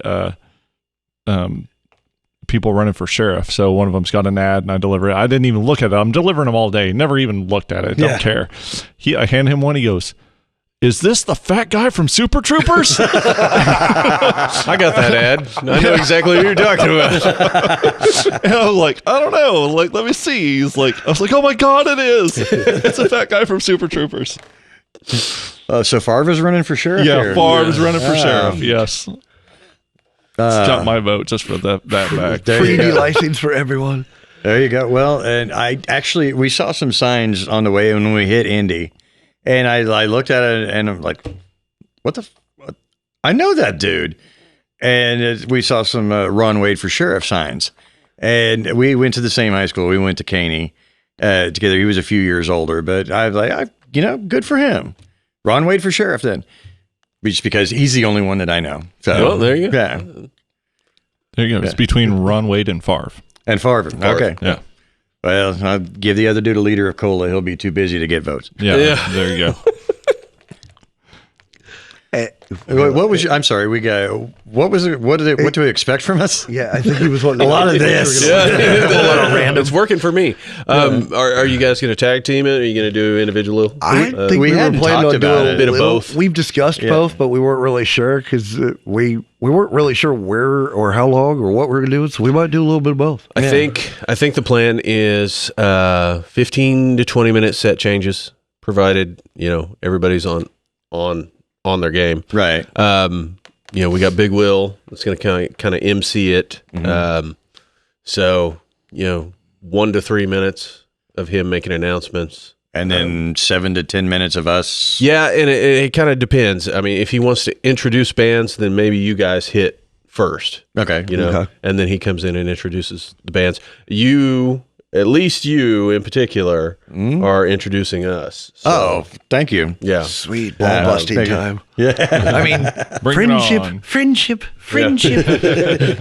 Imagination. So if we're dragging ass and taking too long, the responsibility falls on your shoulders. Okay, well, that's good. But part of, like we talked about yesterday, part of the responsibility falls on you, too, because I'm relying on you for part of a gag. Yeah, I looked it up today, and I don't think it'll be too hard. We just need to discuss what parts you're wanting to do. All right. But that's top secret shit. You're not going to find out about it on here. Yeah, you have to come to TraumaFest. You want to find out what we're talking about? Get your ass to TraumaFest on August 15th. All ages free event. Hashtag kickass. Yes. Today we'll take a quick minute to tell everybody about TraumaFest. So this is TraumaFest 3, basically. And the Time Out Tavern in Iola, Kansas. 118 East Jackson, Iola, Kansas is hosting it. August 15th, 2 p.m. to approximately midnight. If everybody's having a good time, who knows? It may go a little longer. It is a free event. It's an all ages event. However, if you want to drink, you better have an ID because they're not going to tolerate it. Any underage drinking. Crap. Headlining this year is Kira from Oklahoma City. If you're familiar with the podcast, you've heard us talk about them several times. They are a phenomenal band. Did I see them last year before last? Were they at Marshall's party one year? Yes. Okay. Yes. I like them. I remember them. Yes. After them, or I guess not after them, before them, let's go in order. Opening up the show, we've got Rage Is My Rival. We've talked a lot about them because we've played a lot of shows. They were a few of them were on the podcast with us. They're going to kick things off around 2:00. We got our good friends Ghost in the Atlantic, which was probably the most fun podcast. There was a lot. The most chaotic, for sure. We drank a whole bottle of whiskey that night. It was a good time. I think I watched that. Yeah. So they're coming on after that. After that, Forever Faded out of Chanute. They're a very solid band. We got Civil following from Kansas City. Then some fucked up wanker band called Edge Over Edge. Who the fuck are they? I'm telling you, they just need to go away. I kind of like them. Get out now. After us, we got Terracuda. I remember them. Yeah, how can you not love that? Yeah, for real. That's like a sci-fi Saturday movie premiere name. Exactly. I love it. Yeah, man. They're from Chanute as well. Then we got Sign of Lies from Oklahoma City. They're a phenomenal band. Absolutely. Really cool guys, too. Yes. Don't think I know them. It's going to be a good night. I don't have enough energy to keep up with those guys. Absolutely love them, but man, they'll wear me out. If you like windmills, you're going to see it. Yes. You'll fit right in. Yes.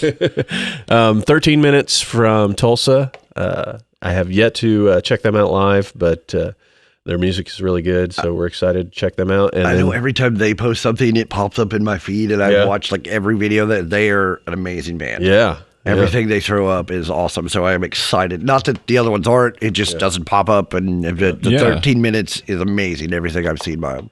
And then finally, Kira is going to close out the night, and we've been following these kids for 5 years, and they're an amazing band. And where'd you say they're out of? Oklahoma City. Right on. There's a lot of good bands in Oklahoma City. Yeah. I remember a couple of years ago, what was Everybody Panic?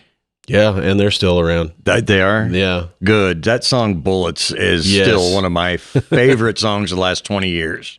Bullets, guns, bullets, guns, bombs, motherfucker. We got bullets. Exactly. And that dude, he is one of the sweetest guys I have ever talked to. Yes, but what a fucking schizo on stage, man. Yeah. We got great pictures of him that year, too. Oh, yeah, and it was amazing. I was telling you, I've told you about this. Yes, but that was the band I was talking about, how he would, most bands in metal, are you fucking doing it? Get your fucking hands in the air.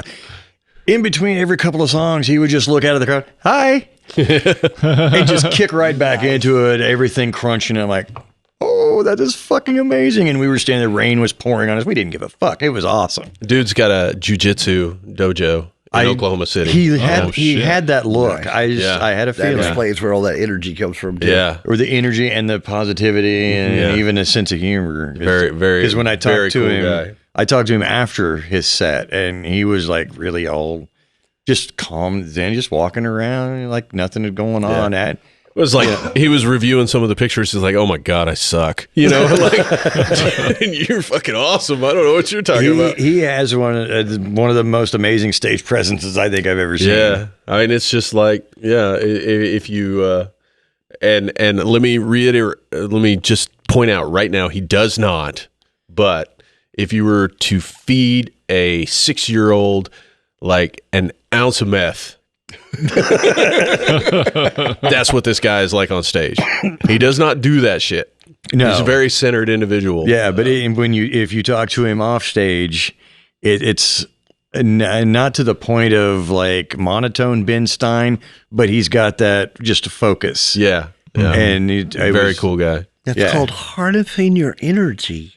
It's something. It's like I can't turn it on and off like that. Yeah.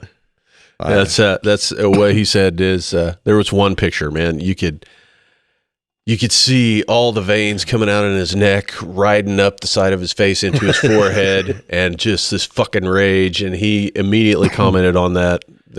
Actually, I think he shared the picture, and it was like, "This is me exercising my demons." Yeah. Is he a little guy? I'm assuming you said a 6-year-old with meth. No, it has nothing to do with size. Just the fucking energy and rage. Yeah, he wasn't like Ronnie James Dio small. Nice. But yeah, he wasn't like what's his nuts for typo negative, the big 6'7" guy. Yeah. No, wasn't Peter that Steele. Yeah, he wasn't that big. Well, and the way you said that, I saw a band years ago called Twisted Method. They were all tiny guys, like 5'2", 3", but it was when the big pokey hair was huge. But they were metal. It wasn't like the Good Charlotte stuff. And this dude come out. I'd never heard of him. I saw him at Ozfest, and he comes out sprinting. He's got giant pants that are fur, and it's 100 degrees out. No shirt. He's got a collar on. And he just for 5 minutes he's like, oh, and you could see the vein popping out. But it was an amazing show. They were badass. This guy is the rabbit from Monty Python. Oh. Yes. Yeah, he is. Yeah. I hope they come back soon. His name's Ty. He's a great guy. I have a question for you because I have a story I want to tell, but I want to hear something from your guys' side since you are musicians. Oh, that leaves me out. Yeah, you suck. You suck. As a musician, and I can't say that word for some reason right now. Attaboy. What is a musician? We're magicians. As a mathematician, what is the craziest thing you've seen, whether it be with the group you're with or other artists or out in the audience as you're performing? I can't say I've seen too much crazy while I'm performing. Afterwards, we had it was at McCarthy's in Pittsburgh, and of course this would have been late 90s. Yeah. Wow, we're starting to feel old. Right. Back in the day. There was a guy. What did we call that guy? Actually, it was probably what he said his name was. If it was a McCarthy's, it was like Chubbers or something like that. I don't know. Dude was totally fucking wasted. And we had, granted, we played and we drank, so it's not like we were the most sober folks, but he got so trashed that they kicked him out.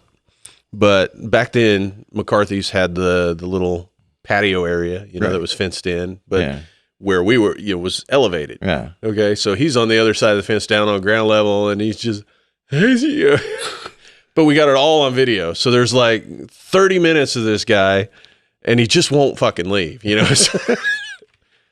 That was before I moved away from Pitt. I may have been there, or you told me about it very soon thereafter. Well, we played Craig Mud was Puddle probably that night. guy. Craig is probably that guy. I would never go by the name of Chubbers.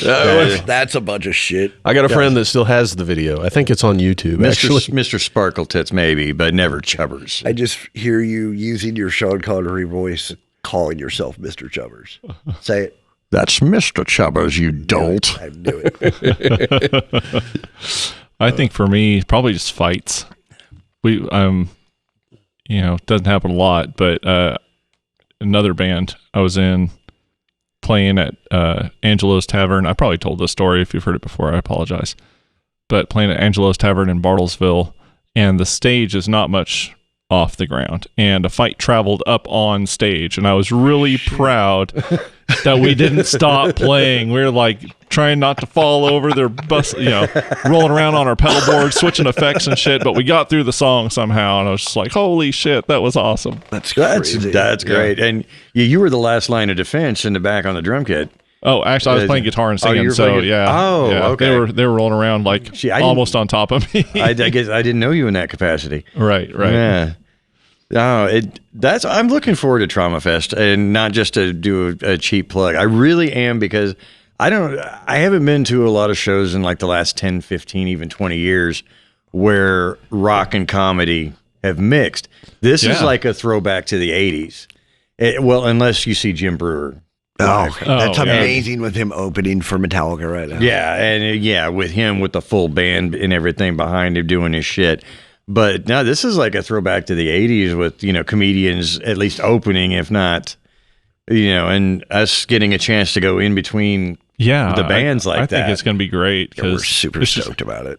I think it's great just any way you look at it, because it's going to keep that crowd engaged and keep the energy up like the whole way through. I know old guys like me remember this kind of shit and love it. But what do you think? As a lot of your fans are like teens, 20s, you think they'll be ready for it? They'll jive with it? I think so. I really think, especially right now, because we're in a situation where there's not a lot of things like this going on. Right. And I want to stress that we're going to be, as safe as possible, and masks are encouraged and all that stuff, but this isn't going away, and we can't just let life stop. No, and I'm with you on that. I think that's a great attitude to have. It's like, be careful, do everything that you can to keep your immune system up, be healthy. Right. Let's talk about these things, but we can't just stop living. No, and honestly, I listen believe to music, wash your hands, wipe your ass. So I think in that order. I'm getting and be off respectful. topic, but and be respectful. But I think it's we need a little bit of laughter. We need some music to kind of music makes you feel good. Yeah, and especially in a live performance, like we were talking about, a live performance is always going to be different than a recording, whether it's comedy or music, because there's always that little flare of the unexpected. You're always on that dangerous edge of everything falling apart. You never know what's going to happen, and that's the best part. That's why live performances are so compelling. And there's not a lot of it going on, so I think we're all ready for that. Yeah, well, and plus that gives me a chance to get on my soapbox for just 1 second. I believe it's our job, all four of us as entertainers, to keep the shit coming, especially now. Yeah, is we need you guys make people happy with the music, get them inspired, get them riled up, get them going, and we'll make them laugh and hopefully forget about their problems and all this shit that's going on for the last few months. And even though neither one of us really are hot topic comics, we don't do a whole lot of stuff that's in the news or the sports or I don't know about you. I haven't written any COVID jokes. I'm just like, you know what? Fuck the shit. Yeah. Fuck COVID. Well, and in that breath, I want to say thank you to guys like you that are doing podcasts and stuff like this. And I say that out of respect because as a comedian, we have hundreds of different people that we talk to. I'm sure you guys do too. And they're like, hey, get online and do this. And my problem is I work construction still, so we're still essential. And we're hauling balls, doing stuff. And you know how it is when it's hot outside. And then on top of the fact, we bought a house, so I'm constantly doing stuff. 4 kids. And that is one thing I can always say with all the comedians, young and old, that I've come into and talked to, and any other type of artists. They're like, dude, how do you do it? I was like, I ain't here to express that. I just do. Yeah, but I give guys like you credit, and all these guys that are doing these live shows online and Zoom and all that. Thank you guys, because I don't have time to do that. And you guys are keeping stuff moving. Oh, I don't think we have time to do it sometimes either, but we find a way to do it. What's funny is we couldn't have started this podcast at a better time. That's true. With everything shutting down immediately after we started this. You guys were like week 1, weren't you? Well, we started in February? No, it was I think it was like the 3rd week of January. Yeah. So, and I mean, shit didn't really start shutting down until the end of March or mid-March. Yeah, China had shut down already. Yeah. Right. So, I Yeah, mean, it's like COVID was a thing, or coronavirus was a thing. Yeah. We're like, that's happening so far away. Like, Yeah, it's like it wasn't a big thing. They'll take care of it. Well, But, that's what everybody thought too. Yeah. Yeah. well, I'm thinking, you know, with none of the national acts touring, none of that, it's like, dude, we're the only game in town. You know what I mean? Yes. Yeah. You know, so if we got any KC listeners, you know, you guys aren't going to be seeing Tool this week or whatever, you know, or that week, you know, come on down. It's not that far of a drive. Yeah. It's sure. it's an hour and a half. Yeah, and and it's free. I'm hoping this year, adding you guys as comedian, I'm hoping that sets a precedent. You know, how many times do you go to a show? Now, granted, it's nice for people that smoke or stuff like that to have that chance between bands to go outside, but That's usually where I would be. yeah. Not this year, but you Where know, did Craig go? That's what every show is like. Where's Craig? Never mind, I know. Except for when we do the Elks Lodge in Topeka. Yeah, because you can smoke in there. I can smoke on stage, yeah. but I think this is going to just keep things popping. You know what I mean? Yeah. I mean, I think you guys are hopefully busting the door down. I hope it's a thing to come. You know? Yeah, because I hope- everything around both of our counties, all three of our counties, Yeah, has been postponed or canceled. yeah. I mean, our city fireworks display is for the 4th of July is now on September 5th. Yeah, they pushed it back. Oh, weird. Yeah, and Remember the September 5th? yeah, Wait, isn't your birthday September 2nd? yeah. Maybe you should go I try to th- catch yourself on fire for your birthday. Well, see, my 50th is the day Naked after that streaking. on Sunday. Oh my God, you're getting Before I know. I'm going to buy you so much Geritol. Yes, I'll have enough Ensure to last for the rest of my life. Not any more of those adult diapers. 130 No, I've got years plenty, old. don't No, you worry. he hoards that shit. He's a selfish prick. I wear some of them. Have you started getting the AARP shit in the mail yet? I have 5 more years. Yeah. Yeah, Well, you thought you did. I thought I did, but crap? I I get actually- that crap I- already, and I'm 10 years younger than you. actually I get phone calls somehow for what is it? Retirement investing. 401k. I'm like, shit, the last 401k I lost in 2008 when everything crashed. I don't even count that high anymore. A couple of guys used to sign my dad up for different magazines or random shit, but they didn't. It wasn't David Austin. All his mail would come in as Possum Austin. I think that stopped about 10 years ago. So I don't know what happened. But. My dad is actually why I get AARP. My family was not smart enough to name us something different. I'm named after my Right. dad. Now, the only thing that made that worse was I wasn't junior. I'm the second. So I'm like a sequel. So I'm shittier. No. Not only did my dad do this, they did this throughout my family. God bless you all if you're listening. I hate you all fuckers. I love you too, because I know you'll talk as much shit as I will. We literally have like 6 of my cousins are the second in my family. So it was just That's like a true. fistful of sequels that didn't do that well. So you guys are like Trimmers 2 and not the Godfather Pretty 2. much. Yes, much so. But see, the way I look at it, you're like Back to the Future 2, which is my favorite. Not Karate Kid 2, which is just ridiculous. Can I be Doc? I love being Doc. You can be Doc. You do a better Marty than I do, but you can be Doc. Look, Doc, you can't just go to the store and buy plutonium. Great Scott! That sucked. Man, don't knock Karate Kid 2. Dude, I was in love with that Asian girl when I was a kid. I was too, and she has stood the test of time. Well, at least on They Netflix. all do. At least on Just- Netflix. I just gonna throw And- this out there. I always felt awkward just watching Mr. Miyagi, but that's another subject. That's another subject. But no, my daughter loves the first one. And so with everything being on Netflix now, and when we were on vacation, that's every night we would sit down, and sometimes Aaron would join in too, but usually it was just me and her. It'd be either Karate Kid or Back to the Future 2. She had never seen Karate Kid 2 and 3. And so I was 3 doesn't count. well, we never got that far. After 2+ hours of "Oh, Miyagi, come fight me now! Oh, you coward!" And it just realized Fucking Sato. how horrible they had got in between the first and the second, same director, same writer, Ralph Macchio. How could you go wrong? Especially, Pat Morita. And then it hit me. And I explained it to her. I looked her right in the eye. This was like 2 weeks ago. And I said, the difference is there is no Johnny Lawrence. Yeah. That's what makes this such a shitty movie. In the third one, we were not even, you know what, fuck it, we're not even going to watch that one. Right. That's what makes this different from this, and that's why I bought the 2 seasons of Cobra Kai, so that she could catch up. We're just going from the first movie, 35 years later, right into the series, because William Zabka is the bomb diggity shit. He was the best teenage bad guy of the 80s. One of the guys.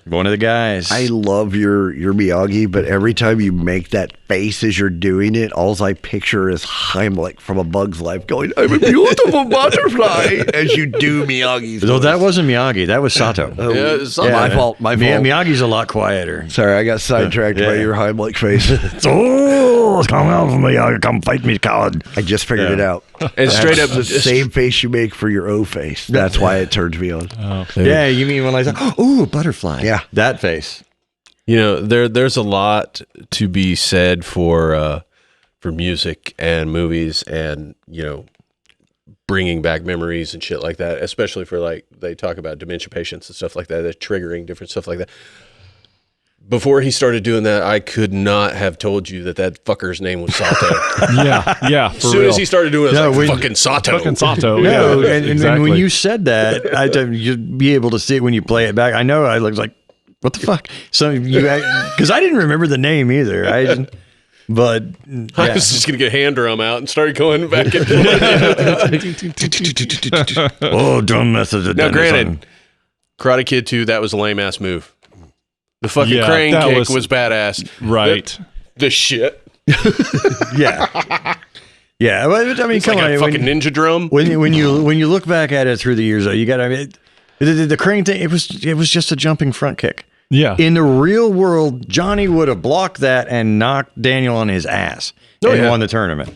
But you seen the breakdown of where Johnny was the good guy? Yes, I saw that. I thought that from the beginning. I died laughing because they're like, Macchio just kept on antagonizing when he should have left him alone. I know, wow. And when Allie and I were watching it for the first time since she was a little girl the other night, rabbit down the hole. I was telling her, I said, see, he's just trying to get back with his girlfriend. He's trying to get her, and this little punk kid from Jersey comes in, steals the boombox, won't shut up, and takes a swing. And he sucker punches him in the nose. What kind of horse shit is that? And she was like, yeah. It makes sense. And then she, we watched two a little sides to every story. And I saw she was control the narrative. She was looking up on his phone. She was like, how old is the dude that plays Johnny? And I'm like, he's a few years older than me. He's probably 54, 55. And I saw out of the corner of my eye, she had a current picture of him on her phone. She was looking at, and I hear this, he's still hot. And I just died, and I turned around. I'm like, well, I'll be damned. So he is. And and I've seen interviews when season 2 of the series came out last year. Ralph Macchio, got to give the guy credit. He finally looks 30. Yeah. He's 50, but I thought he was older than me. Probably. But he was like 25, I think, when he made that in 1984. So, wow. But it's amazing how they make those kids look like teenagers throughout any movies when they're in their 20s. I don't know. There are certain instances where you can go back and you're like, yeah, that didn't work. So you watch like the new Tom Holland Spider-Man and all that shit. Yeah. Go back and watch Tobey Maguire and Kirsten Dunst. Yeah. Like, Yeah. Definitely. No. And on the Tobey Maguire part, I thought the same thing. Only because the first horrible movie I saw was that crappy movie. The Hobbit? No, The Cider House Rules.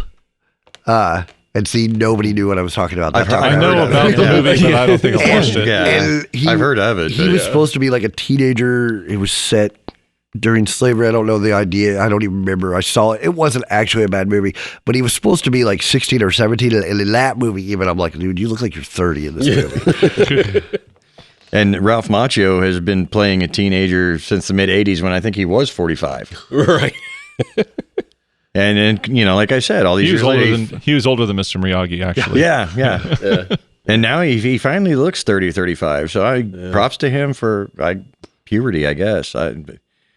You know, If I can look that young when I get to be 85, I will be grateful. I haven't watched Cobra Kai, but I've seen the different trailers of it, and he honestly he looks better in that than like when he would pop up in Like Psych. Psych. Yeah. He looked rough. He Psych. did. It And was like I don't know if that was he was supposed to or maybe he hit puberty. Now, do you say that could rough be. like he just looked like he had a few, or rough like he almost overdosed like the Macaulay Culkin look had for a while? Well, he looked kind of puffy in a way, and Culkin never looked puffy. Culkin never looked puffy. He looked like he was strung out on heroin. That's what he looked like. Fucking skeleton. But Ralph did, and it was just, and that was what, probably 07, 08 when he was doing that. Yeah.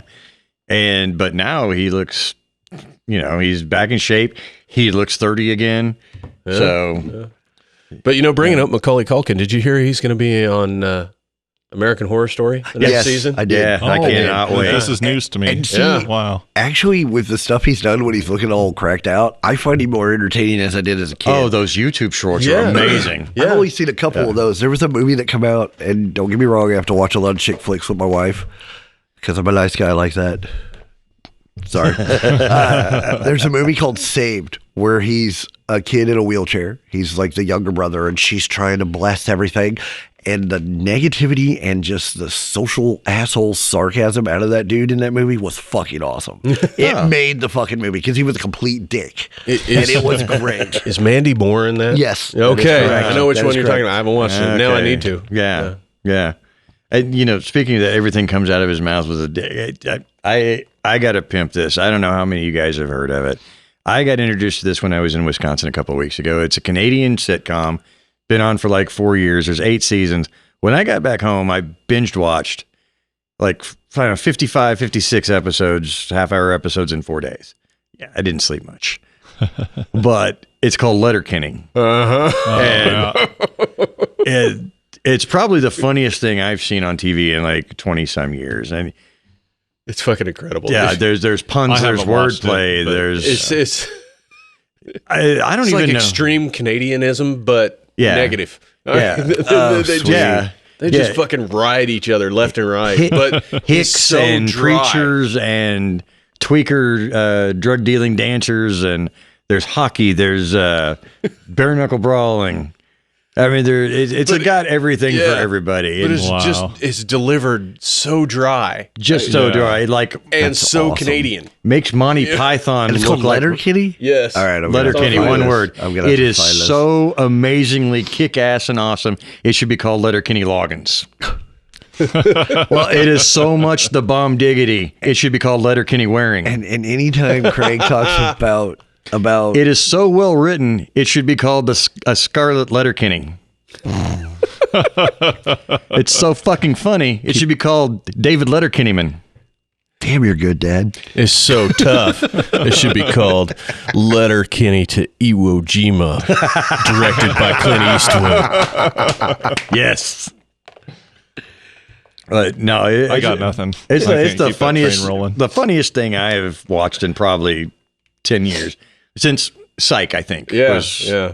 It's a different animal. The Canadian part cracks me up because he busts my dad's balls all the time. My dad's from Minnesota. Frostbite Falls, Yes, Frostbite Falls. just like Rocky and Bullwinkle. So, So he stresses his O's. a lot. He's A from whole Minnesota. lot. And I have a lot of cousins up there, and they actually told me to find a book called How to Speak Minnesotan. Yeah, figure it out. And it is hilarious. So we actually, last summer, we went up there 3 times. We visited once and a bunch of other stuff, caught some shows through. So one of the times he went up with me and we bust my dad's balls about he puts ketchup on everything. We stopped at Walmart and he bought like a gallon-sized ketchup jar just to give my dad. Now, let me give you the backstory on this because Craig almost witnessed me killing my father. I almost did too. It was meant for me. It was meant for you. So my real mom had passed, and I don't speak of that, but Dad needs help at the house. So we go down and we're doing a lot of stuff. And sometimes Craig goes with us, sometimes it's most of the family. It just depends on the week. Craig goes down, we're cleaning, and since it was just 3 of us, I was like, just guys, I took 3 huge KC steaks. And so when we get ready, I go to cook them. And, Craig and I like our shit rare. My dad he doesn't really get good cuisine. So he's like, I don't know. I was like, do you like it red? He's like, not really. So I cooked his about medium well. So we seasoned it, everything. Because I've worked in kitchens, you do what you do.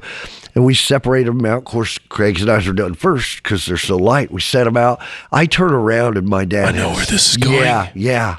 He's putting ketchup on the steak. I'm like, old man, what are you doing? He's like, well, every steak needs good ketchup. I was like, dude, I'll stab you right now. And that's not your steak. That's the fat guy next to you steak. And you're going to have to fight him now. And see, I didn't even pay attention. I was being all like, yeah, whatever. Up until this point, I thought he had just cut into mine and it was bleeding.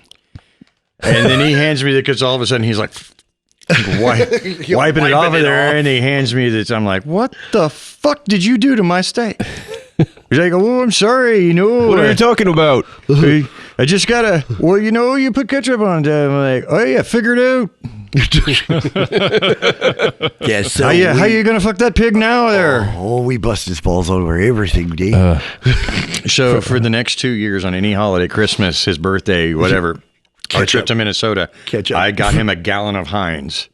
And I'd like, oh, yeah, this is for your elk steak, eh? Because it's well done. When you eat leather, you got to have something that's going to, wash it down and soften it out. He's like, a good shot of ketchup before I eat my ketchup. For the record, I love Minnesota. I do, but I love Wisconsin even more now. And it's on. I'm sure my wife's cousin got this for me. Drink Wisconsinably. Which, thank you, I am. But my God, they do put ketchup, everything.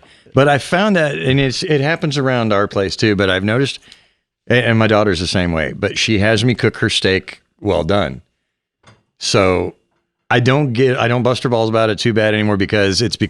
So do you tie the shoe before she eats it? I would disown her. Yeah, you gotta have something to give it flavor, because when you've left it on there to where it's like melted Nike, it's I can't do that. No. The other day I bought a tenderloin. First time I bought one forever, and if you've had true tenderloin, it's cooked rare. Yeah. And my 15-year-old loves red meat. And I slapped a sandwich down in front of her and it's bleeding. She goes, oh my God, Dad. I was like, yeah, that's a $40 sandwich. Enjoy it, because we don't get it very often.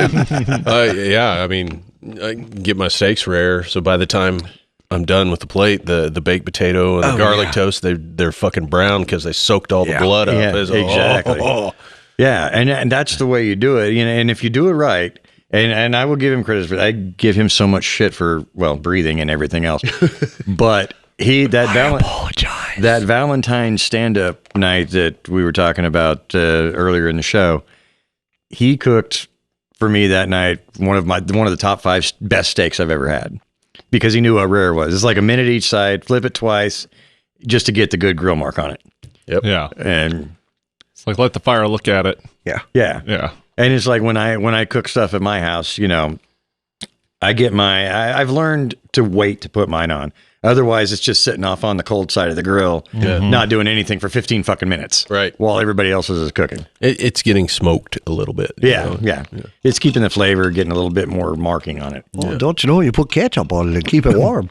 Well, if you do a steak right, you don't put fucking anything on it. No, exactly. You put salt, pepper, garlic. Yep. Yeah. Done. That's good. I even forget the garlic most times. I just salt, pepper it, throw it on there, and that's it. I'm a big garlic fan. Yeah, I put on garlic on fucking everything. Well, the garlic is all on the baked potato. And I'd rather do that, because I've seen guys that are like, you have to use Montreal steaks or some sort of steak seasoning. I was like, dude, garlic, pepper, and salt are the best thing. I've played with different seasonings. Yeah. But at the end of the day, you can never go wrong with salt, pepper, and garlic. I'm with you on that one. Yeah. Normally, I will put garlic on anything, but there's so much of it, and I will put minced garlic on my baked potato. Yeah. So I usually don't mess with it with the steak. I'm just salt and pepper and... Oh my God. You guys ever done tuna steaks? I've had it, but I've never done it. Okay. So you cook rare, because the more you cook them, the fishier they get. Yeah. But if you sear them both sides, same thing, salt, pepper, some garlic, it's like eating a sirloin dipped in butter. Really? Oh, wow. Fucking amazing. Nice. The first time I had it, I had one that was medium, and it was like, okay, it's not too bad. Yeah. Then I got to the middle of it, and I'm like, oh, Perfect in the middle. Yeah. Nice. Rare from now on. Yeah. That's the closest to sushi I can get. I don't know Makes what you sense. said made me just think of this. Working in food all the time, I catered a wedding years ago, and the big thing in the city was mashed potato bar. So it's basically just baked potato style, but they would serve it in martini glasses. Oh, and then wow. Sounds amazing. Now Johnson that's County is fancy. like it was super fancy. So that's what they wanted. So they had hors d'oeuvres of like cheese cubes, vegetables, all that basic stuff, but they didn't have any hot hors d'oeuvres. So I talked to the DJ, and as I'm doing this thing, and mind you, this is a wedding of like 200 people. So thankfully there was a kitchen for easy access to make everything good for me. To tell you how it was a good kitchen, but they didn't have a good Hobart. I literally had to buy a paint mixer to mash my potatoes. So the funny part of this wedding, they were friends of mine. I told the DJ, I was like, hey, let them know they're starting hors d'oeuvres at this time, and it's at this end of the table. And then with the mashed potato bar, it had all the sides. So I'd cut the butter and everything. The butter was in little triangles, and they had all these side dishes, the chives, the cheese, and everything else. So as I come out, right as the main dish started, an hour later, and the DJ was great. He even announced it 2 other times for me to make sure that hors d'oeuvres were at the end of the table. Pardon my announcer voice as I say that. So I come out, and I just started to refill something on hot, and I see this, I say patron out of habit.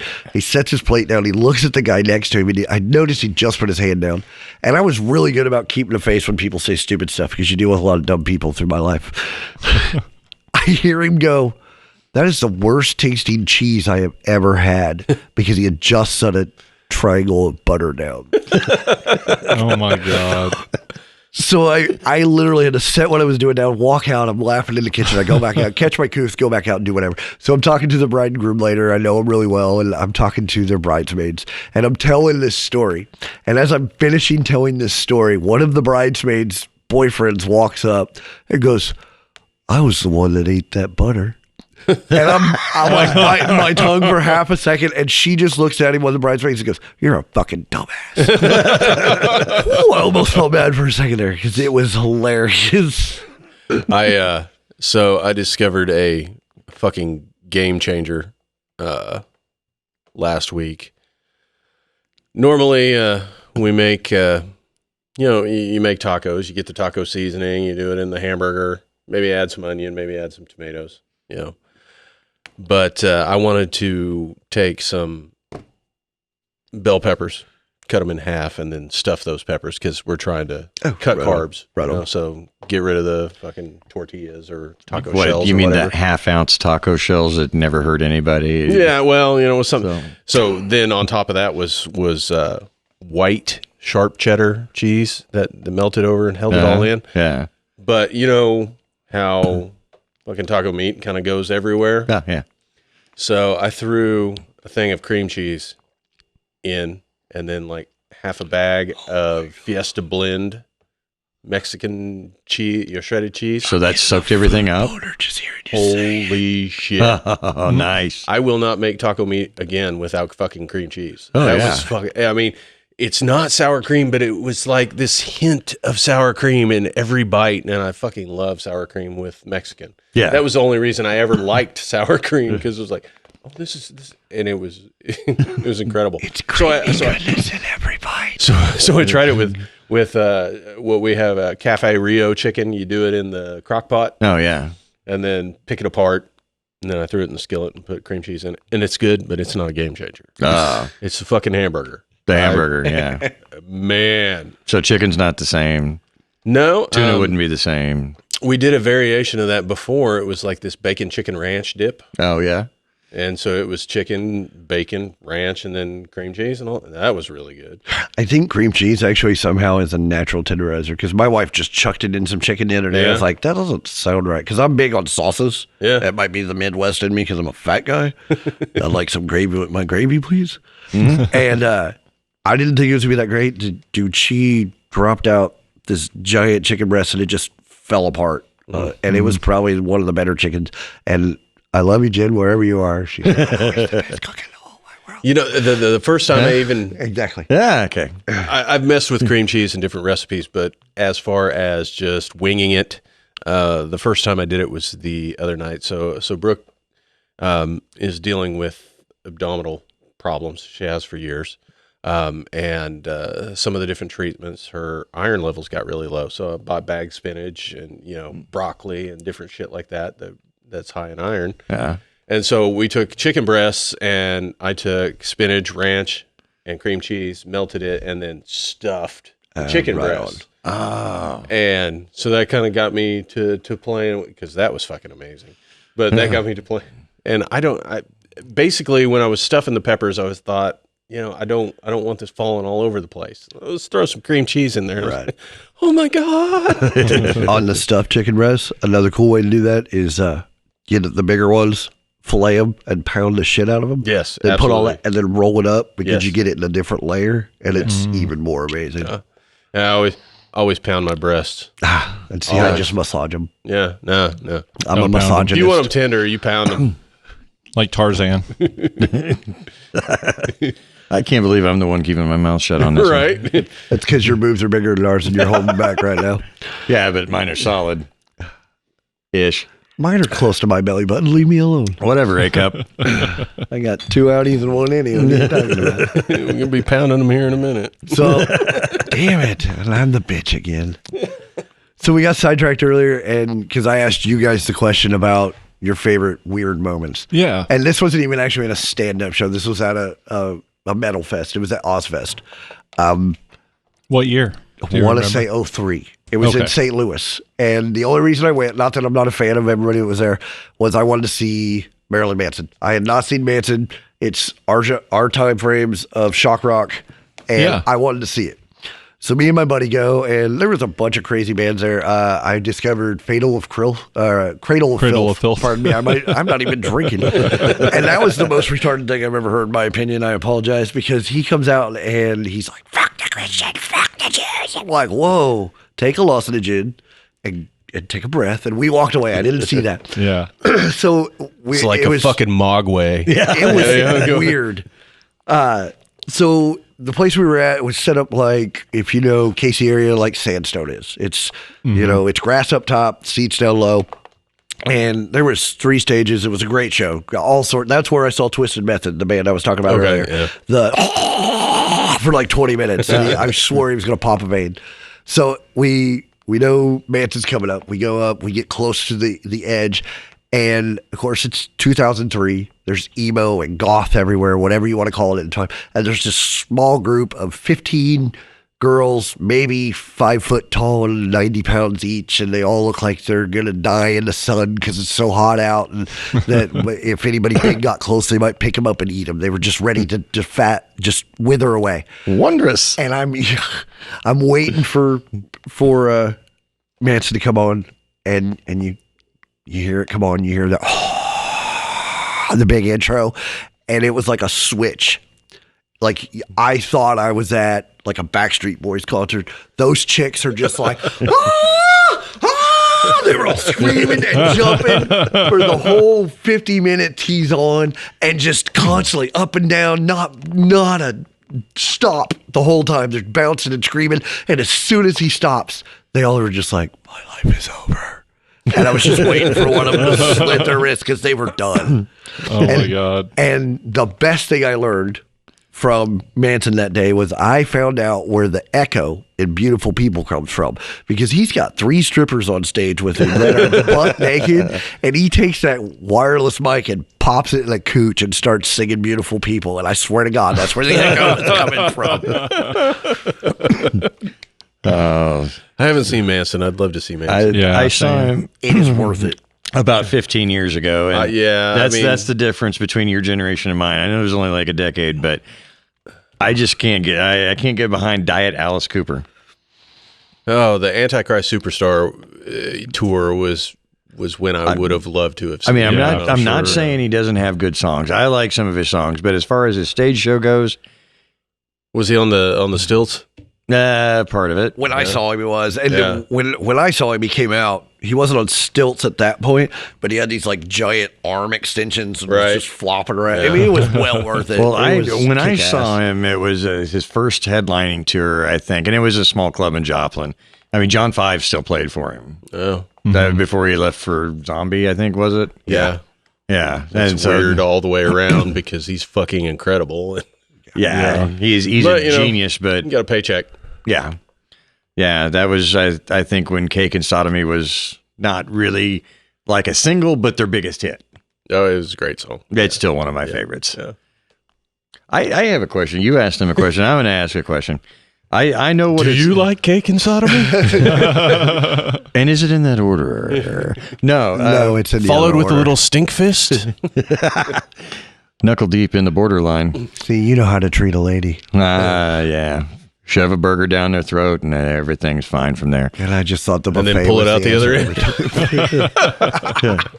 Yeah, that's Burger King for you. Oh, I'm just looking for a mic stand. These Like onion Marilyn rings Manson. smell Wondrous. funny. Yeah. See? Now you know. No, my question is, well, my dad was a musician and self-taught himself 8 instruments. I don't know where the talent definitely skipped a generation, let me tell you. But I didn't really get to talk. He died when I was young, so we never really got to talk that much about it. I know that with the comedy and everything like that, being on stage, you can be in the same club in front of half of the same crowd 2 different nights and do completely different. It's not that your set alters, but it's the crowd alters enough to where you'll kill one night and the next night you're like, why in the fuck am I doing this?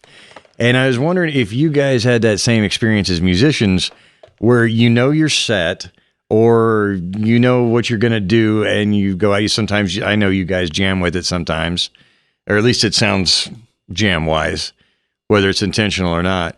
But do you guys ever have that moment where you look out and the crowd is just not what you expected? It kind of throws you off, or do you just let it roll off your back? You go with it, or does that happen with musicians like it does comics? Oh, yeah. I mean, it It totally definitely does. happens. Yeah. I mean, it's all a connection thing, you know. Yeah. I mean, if you don't make that connection, then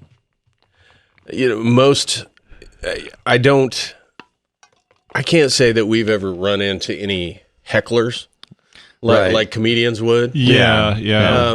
But you can tell, and we notice a lot, especially in live music. So we'll do some slower numbers, fucking cover Miley Cyrus and shit. Right on. Yeah. That's fucking But awesome. you can tell when you do that stuff whether or not it connects. I mean, because it's Right. like there's this fucking line that goes to the bar all of a sudden. You know what I mean? Yeah. So a lot of times, even unless you're like a fucking, it's the mid '80s and it's fucking Skid Row's "I'll Remember You" and you're fucking Skid Row. Yeah. If it's a ballad, they're going to get a beer. Yeah. You kind of keep the energy up. But at the same time, it's like you don't want to be on 10 the whole time and just have that, one dynamic. You want to have it come up and down a little bit, but Yeah. sometimes it's hard to read how far down to bring it. Sometimes that's some people's favorite part of the thing. You know? Yeah. How many shows have we done? Granted, these are people that we know, but how many shows have we done? They're like, "Oh, play Miley, play Miley." Right. Like, all right, you don't give a shit about our music. That's Yeah. true fans right there. True fans. That's true fans. I'll rock And I'm out all- some Wrecking Ball. And I'm always before the set, if I get to talk to you before, I'm like, "You doing gin and juice, right? Yeah. You doing?" Actually, we've got. I was thinking about that 90-minute set that we've got to do. Yeah. We definitely need to get Daryl up speed. So we got Yes. an extra guitar player now. Oh, okay. So Congratulations. we're a 4-piece. Yeah. He played with us. Doing a hell of a job, too. Yeah, he played with us for a while. Is he from around? Yeah, Parsons. Okay. Yeah, he played with us for about a year. Probably our second year into it. And then family, he went back to school, shit like that. He kind of dipped out, Right. and just because I stay in contact with him all the time, I was like, "Hey man, you want to hear some of the new stuff that I'm working on?" And I sent it to him, and it was like, Hey, can I come play with you guys again? Nice. That's the I was like, best that's right a there. big fucking compliment right Yeah, there. for sure. The dude wants to come play with us again. So That's cool. And Yeah. well, I remember for 20 some years now, I've been coming to see you off and on different variations in the band and different sounds, different Yeah. looks. And I don't think I've ever personally seen an off night. I appreciate that. Well, no, I'm serious, and believe me, if I thought something sucked, I'd tell you. But what you said about when you slow it down, the line goes to the bar. I got to thinking the last couple of years, the last I think 2 or 3 shows I've seen. What is the song Mountain Breather? Yeah. Where it's slow, and it's not like an 80s power ballad slow. It's not like Aerosmith or some shit like that. No. It's more like an Alice in Chains. Still heavy, but really slow, but it's not fast. Yeah. Yeah. It's slow, but it's not fast. It's heavy. It's heavy. Hello, Captain Obvious. I meant in my mind, I was saying it's heavy, but it's not fast. I thought I ran the Department of My Redundancy goodness. Department. That was awesome. Yeah, but priceless. no, It's more blue and less red. I love Violet. Thank Well, you. it's sort of up, but not really down. so it's in the middle, but it's not up or down. It's just kind of right there, but not really there. Right. Yeah. Okay. Yeah, you know It's exactly not what I'm left, saying. I see it. but it I might be see right. it. And you know what dickhead here would call that? Obtuse. I like that word. Don't pick on I me. know you like that word. That's Really? like me. Because I thought it was kind of a cute. I think you're cute too. But See, there's a reason I like him more than you. no, I mean, that's the slowest I think I remember you getting. That plus the song, or is that the same song about the local guy? Oh, that was the greeter. The greeter. That's The right. greeter. Yeah. Yeah. Yeah. And that's definitely a little. It's a little. Yeah, it's definitely lighter. I mean, yeah. Yeah. But you guys keep the not so much a crunch, but it's still a heavy sound. You just slow it down. That song really kind of builds up to it. Yeah, Yeah. and to me, neither of those songs are like I need to go refill my drink songs. Right. You know, Appreciate it. no, I'm serious. I love it. Well, good. Of Yeah. course, kicking it down will always Special be place. special place in my heart. So as long as I'm still kicking, that's got to be part of the live show. All right. Yep. And Do you know the story behind that? I doubt. And before you tell me the story, Doubt? what I was Doubt? going to say. What's that all about? Doubt. Doubt. Doubt. Doubt. Doubt. No doubt. Do you do that too? Sometimes I'll be like, I'm going to say don't, but I want to say do not. Yeah. Ah, okay. And so it's like, don't. Yeah. I do it all the time. That's your dad in like- you. That's It is it's the Minnesotan in me coming in. It's like, I don't know if we're going to do You're it. starting to say it, but it's like, no, it deserves more than a contraction, but it's like too fucking late. Don't. You were talking about that uncomfortableness in a crowd. Oh, yeah. And you spoke of hecklers, kind of what we do. And in my opinion, because we enjoy it, when you get a heckler, that's the time to bust balls. Oh, yeah, absolutely. And we do that. And I don't know if he does, because he's pretty good about ignoring them most of the time. But I've got one joke that I always refer to when I hit one, and I can tell that later. But I remember. I'm going to write that shit down so I can use it when we get a heckler. It's my favorite. My favorite story was actually last year. We did like a 5 gig, just a little spot, 5 nights in a row, which we don't get very often. And I won't say the last night, because the first 4 nights we fucking killed it. Right. And last night we get to the spot, and it's a little hole in the wall. And I don't have a problem with a hole in the wall because they're just as great as They're others. usually our best crowds. But- absolutely. Nobody showed up. Like 6 people showed up that we knew, and then there was like 10 or 12 people at the bar, and they wouldn't stop talking.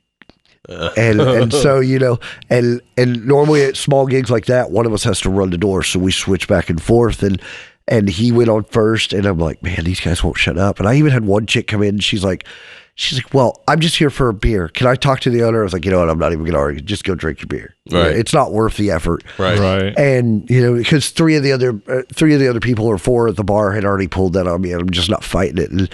And those are the nights where I feel as a comedian, because you can throw your best shit out, and you can be on point, and you've just got to continue to do it, because whether they hear it or not, it's that practice of doing it again. And like the other the other 6 people that were there for us, they fucking loved it. They loved it. Yeah. And then we get these 12 assholes at the bar that won't shut up, so they barely heard us. Right. And it just, those are the times where, in my opinion, to answer your question for me, Craig, is just, you have to, Freddie Mercury, the show must go on. You just got to pummel it through. Well, and that's what I try to do. That's the only real experience I think I've ever had with a heckler. Usually if I'm having a shitty night, it's most often an open mic. Yeah. So I'm, I'm just like, okay, that's it. Thanks. If nobody's listening, nobody's laughing or whatever, I can do that. I'm not getting paid. It's an after the show thing. So I don't feel so bad about it. But when I'm, there for people, I try to power through it. That was the only experience that last night. That was a shit night. That was a shit night. And it was that gal you talked about who, I just want to have a beer. Yeah. I told the Walmart joke. It was Allie and I, the one that you played on the clip of on the last one. That's a great story. And when I got to the motherfucker, I will fucking scalp you. Yeah. I hear from the tabler, that's racist. Yeah. I didn't miss a beat. I didn't even look over that way. I just said, well, not if it's my race, dumbass. Yeah, and she didn't know what to say. She said, is it? And the last thing that I said about it, I was like, you know what? You didn't pay. You don't get a say. I went just kind of quiet David Spade on her. Miss that. Nice. And Choctaw, fuck y'all. Yeah, exactly. And that was like the really only experience I have it with. But that night has I've got an arsenal now. That's the one thing my material, to the best of my knowledge, is all original. My response to hecklers now, though, is not. You're the only one that's going to get this reference. If I get one, I'm going full on Shoresy on them. Please. Okay. Yeah. Is the rest of you two, you got to watch the show. You'll figure it out. And see, my favorite one, and I know you were there this night, the first night I used it. Hecklers are fun just because, you kind of, it's crowd interacting, whether they like you or not. Right. And guess what? If you don't like me, that means you're paying attention if you're loud enough to say something. Right. So I'm going to see what I can do to you. And my favorite one to go to is, and he'll remember this night, there was this lady who was drunk as balls. And I was just doing a 15-minute set, nothing special. And I do this set about Mortal Kombat and dating. And I do the, when you want to do the friendship, whatever. And she's like, I make the reference like, we're just friends. And then friendship. And drunk bitch in the back, she's like, we don't do that. I was like, yes, you do, sweetie. She goes, started mouthing off. I was like, hey. And she leaned back and talked to somebody behind her. I was like, hey, that's cool. You brought your boyfriend with you. I was like, where are you guys from? She's like, it's not my boyfriend. I was like, where are you from? She goes, I'm from Omaha. I was like, they say that Nebraska is like number 2 in incest and abortions, but the clinics give family discounts. And she shut the fuck up immediately.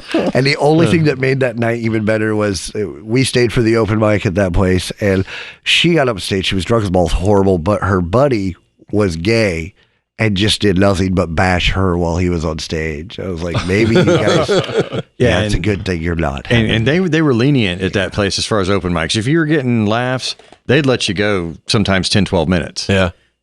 Just to see what you got, because they're always looking for, upcoming talent. They probably let him go, 6 to 8 maybe, just because he was bashing so hard. He was bashing so hard on her. And and if she would have shut the fuck up. And he was drunk as balls too. And I think that's what made it even funnier. The best thing that you guys could do is especially when you go together, if somebody heckles, then whoever, if you're in the audience, then you hop in on the heckling, pre-planned. Yeah. And then we could just ride own that. your ass, and then you know what I'm saying? Yeah, that's brilliant. I like it. Yeah. It's like a contingency plan. Oh, that's beautiful. Yeah. Like, fuck you, guy. Get your mom to get her shirt off of my bedroom floor. She gives my nipples butterfly kisses. Exactly. Yeah. Turn that frown upside down. Yeah, exactly. Hey, buddy, shut your mouth with your pubes on your head and go away. Hey, give your balls a tug, you worthless piece of shit. Go back to Minnesota. Go back to your home on Whore Island. Smelly pirate hooker. Pirate. Oh, my God. Oh, come on. It's a That's- movie no, reference. no, no, That's no, two no, movie no, no, references I back to love back. It's the pirate, because that's something else we bust my dad's balls about. He was in a wreck in '92, and we lost one of my two sisters. And I thought you were going to say balls. No. Well, he lost his balls a long time ago, probably right after I was born. That's another subject for the pirate. Let's not get dark here. No. So he shattered his ankle. So since then, he's always had a bad limp. Well, not in that fashion. That's not my issue. No. I get where I'm you're not going. helping you, Dad. Sorry. Not helping you with that one. So Fucking peg leg. after Gracie dies, he just lets it go. Grows hair out, doesn't shave, doesn't do nothing. He looks like a goddamn bald-headed pirate.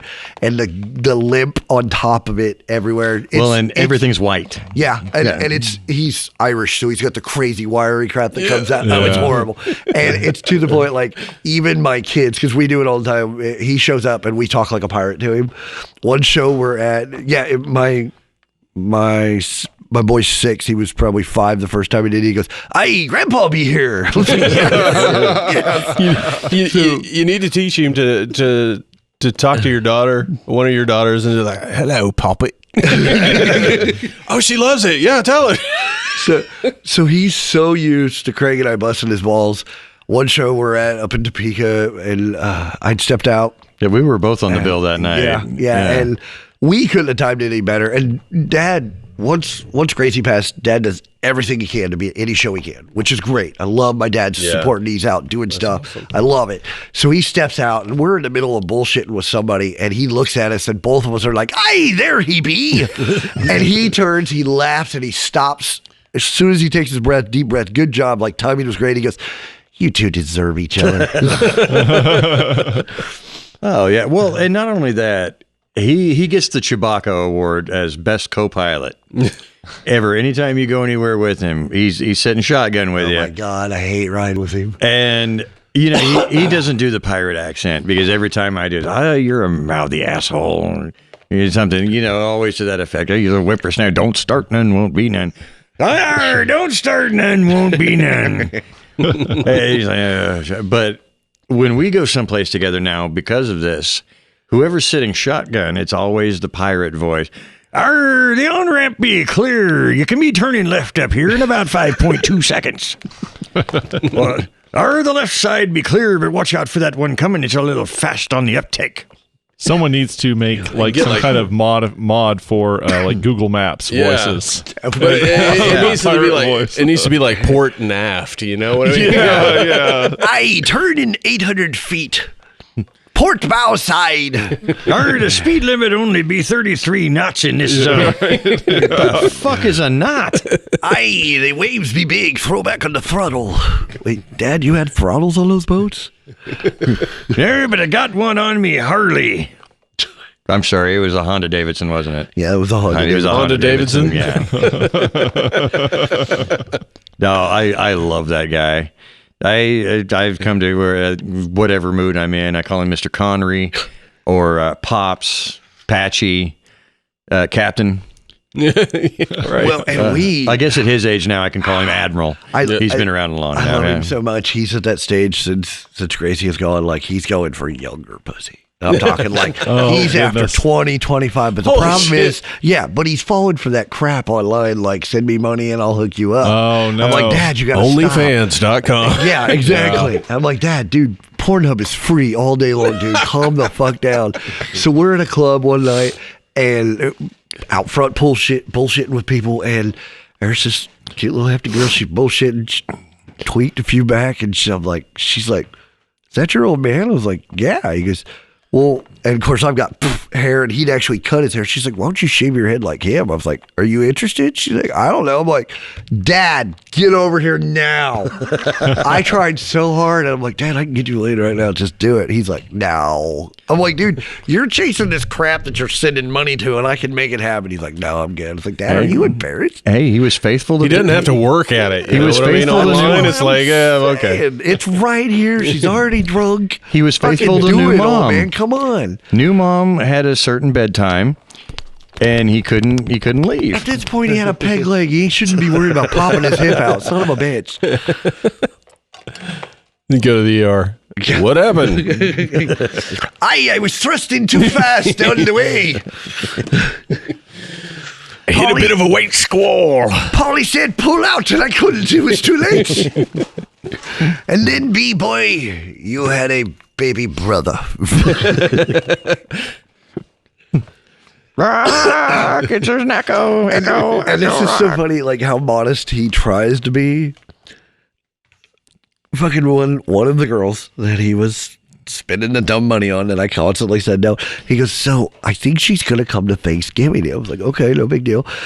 And Dad forgets that I'm a comedian and a pervert. I can't help it. And he goes, well, I just want to let you know ahead of time that she has really big boobs.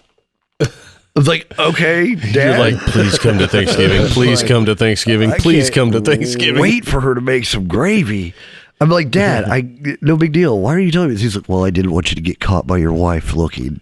He's so modest in what he does. I wear sunglasses inside. What the fuck are you talking about? Yeah. I love ZZ Top, Dad. Calm down. Yeah, and that was also the Thanksgiving where I popped in randomly, I believe, just for a few minutes to say hi. Yeah. And I looked around. I walked right up to him. Where's new mom? Yeah, that's what we call her. We call her new mom. Every girl he talks about, we call new mom. So he's like, shut up. Yeah. He's like, don't start, none won't be one. Why don't you go get me a beer? Where's new mom and her boobages? She couldn't make it. She was about to come. She was about. Ran out of money on my Visa card to put the bust out here, son. She couldn't clear customs. Laugh at it now. That's your fucking inheritance. I know. Gone. I'm already knowing that. At least you never had to learn to speak Russian. Yeah, and the best part is the good part is I won't have to worry about the ketchup because he eats all of it. Yeah.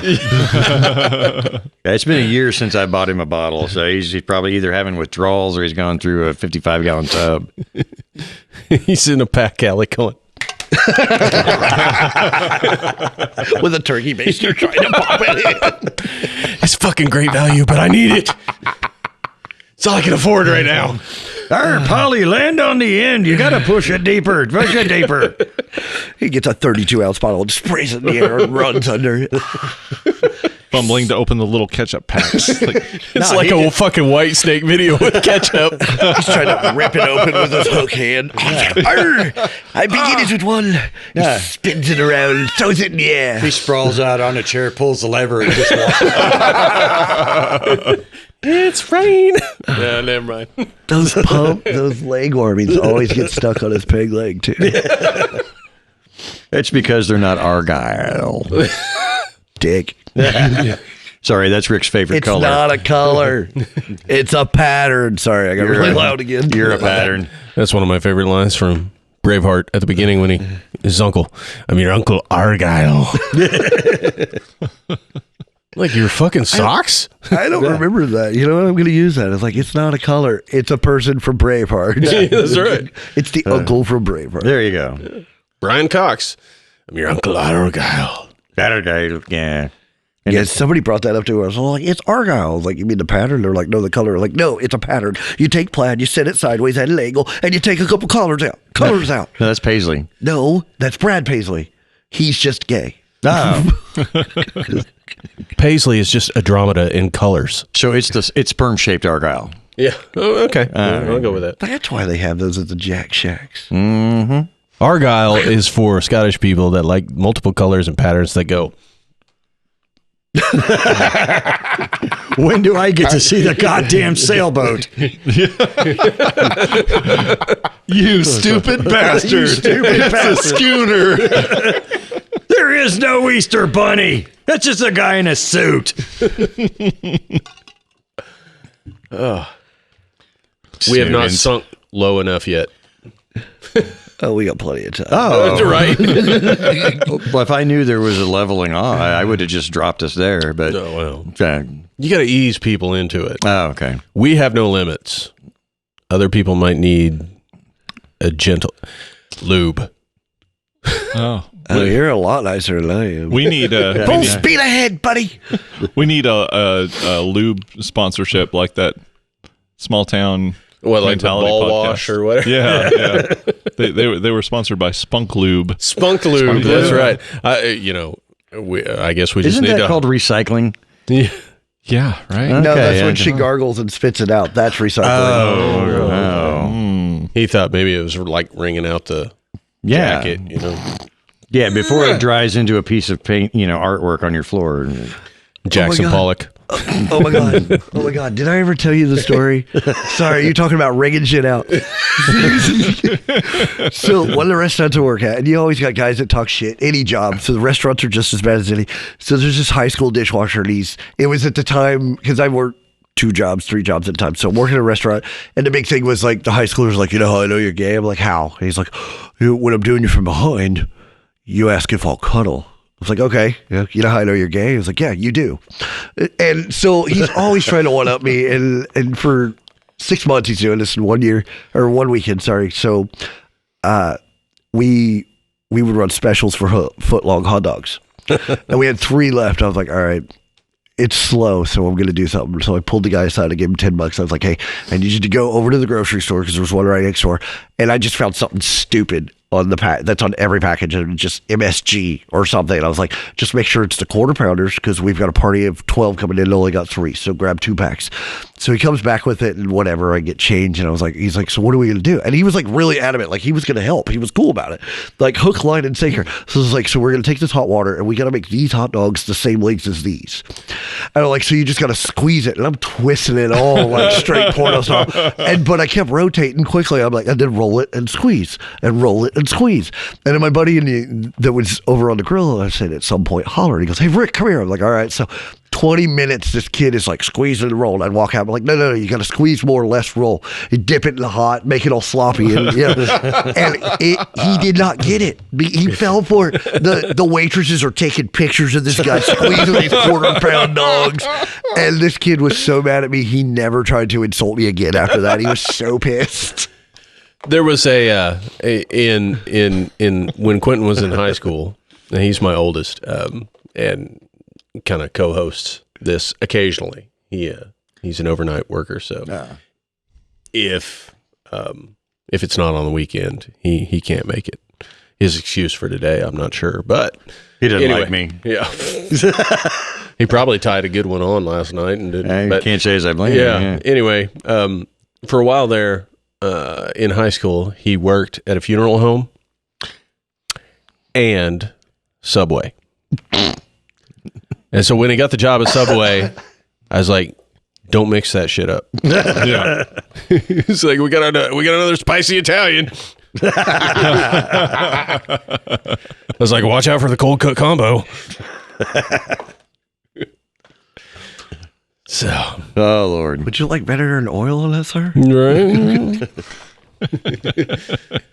We still hold those jokes today. Oh, hell yeah. Yeah. Well, I guess, speaking of which, that reminds me of a question you asked us like 2 hours ago. What to expect? Oh, yeah. I did. That just reminded me. Yeah. Probably no current topics unless we just want to beat the shit out of something stupid if we tag team it together. But lots of wordplay, lots of funny reminiscing stories, lots of voices. Yeah, if we get together, there might be a few dad jokes on stage. I can't help that. Yeah, that's good.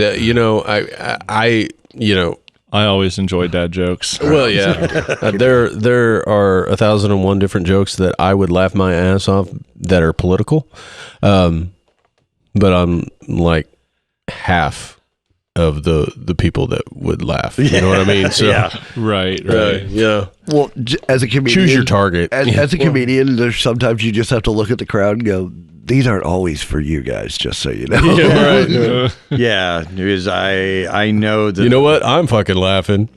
Yeah, the impressions that I started out doing and some of the jokes that I did were definitely not for the college crowd because they were too busy Googling the last name that they heard before. Right. But like, What's he talking about? See, and the only time I really get political. Oh, that was is Sato. Oh, Fucking Sato. fucking Sato.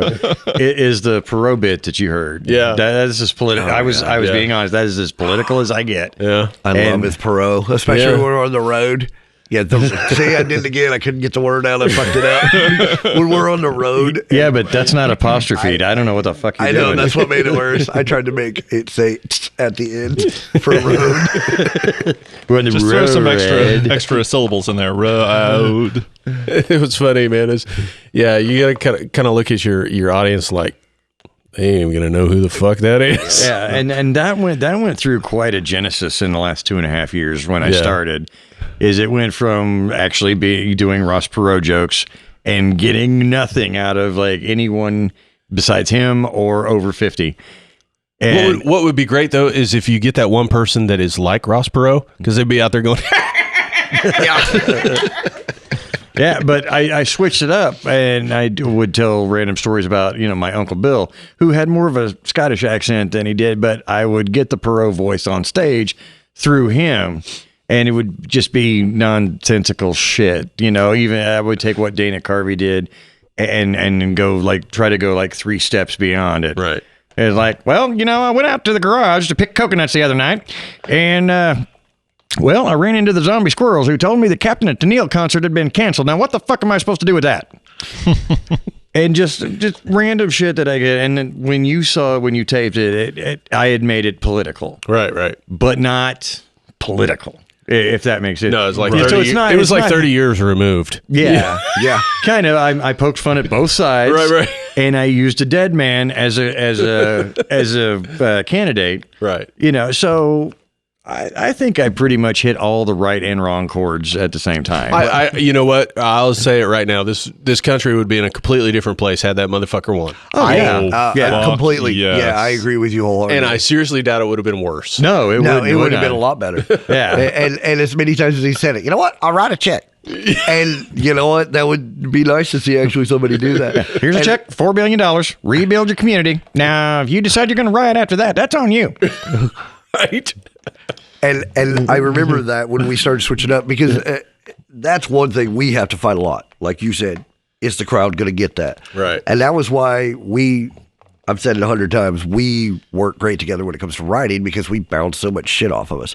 And it's the idea of, he kept saying, dude, I love this joke. And I kept telling him the same thing. I said, but half the people we run into are 30 or under. Right. I said, just change the name, change the angle. And nothing against, not that I don't like the Ross Perot joke. It's hilarious. Right. But You get do it. the same character. That's the difference. It's the idea of just using that same character, just in a different story. And that's the part of, as a comedian, you get to play with creative writing. Right. Yeah. And when I finally went back, I was going to retire the voice because we're in election year now anyway. And I was going to kind of retire it after the taping. I figured it's out there now. I don't have to mess with this anymore unless I want to. And I wound up doing it several times after that. So it doesn't fucking matter. But that was the first time, I think, since I started doing stand-up, that when I finished something, I got applause in the middle of my set or towards the end of it. I finished that, and I ended with exactly the truth. That is as political as you're going to see me get on stage. And they went, Yeah. I stopped. I was like, what the fuck's going on here? Yeah, You bring it up on it being an election year. I don't subscribe to many conspiracy theories, but it is awfully fucking convenient that all this shit is happening in an election. Oh, yeah. Oh, yeah. I agree with you. I'm not a conspiracy theorist. Like, I enjoy them because they're ridiculous. Right. But yeah. wow, go Democrats is all I got to say on that. Well, and I'm not even sure that's the side that's playing here. You know what I mean? Yeah, because neither side seems to like him. I think it's all hands on deck. He used to give me crap because I would never do anything political. So we came up with Senator Reefer is what we come up with. He's like, right now we come to you for a live press conference with Senator Reefer from Colorado. Senator Reefer. And you just question. It was like, yeah, man, right. It was like, Senator Reefer, what do you expect to do with the excess money that has been overspent with the excess of drugs? We'll probably spend it, man. Yeah. Got your fucking Tommy Chong going there. Yeah, man. no, my favorite part of that was when Thad was dressed up like his bodyguard. That one, he just leaned over. We hadn't even thought. I don't think we'd even thought of this. I know it wasn't that way when we rehearsed it. He just looks up at it. Where's my potato chips, man?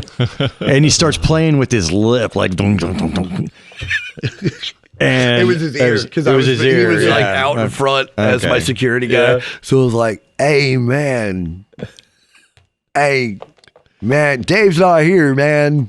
Hey man. Yeah, because what actually got me hooked on Tommy Chong, I had listened to all the albums because my Fucking uncle Dave's was. Not Here. Oh my God, It's my classic. uncle was the biggest pothead in the world. I learned every Cheech and Chong ever. But when he was the bus driver in National Lampoon's Senior Trip, and he gives those fucking horse tranquilizers to that other dude, and the vice principal's like, "But I saw you take a handful." He's like, "Well, that's why they call me Red, man. I'm immune."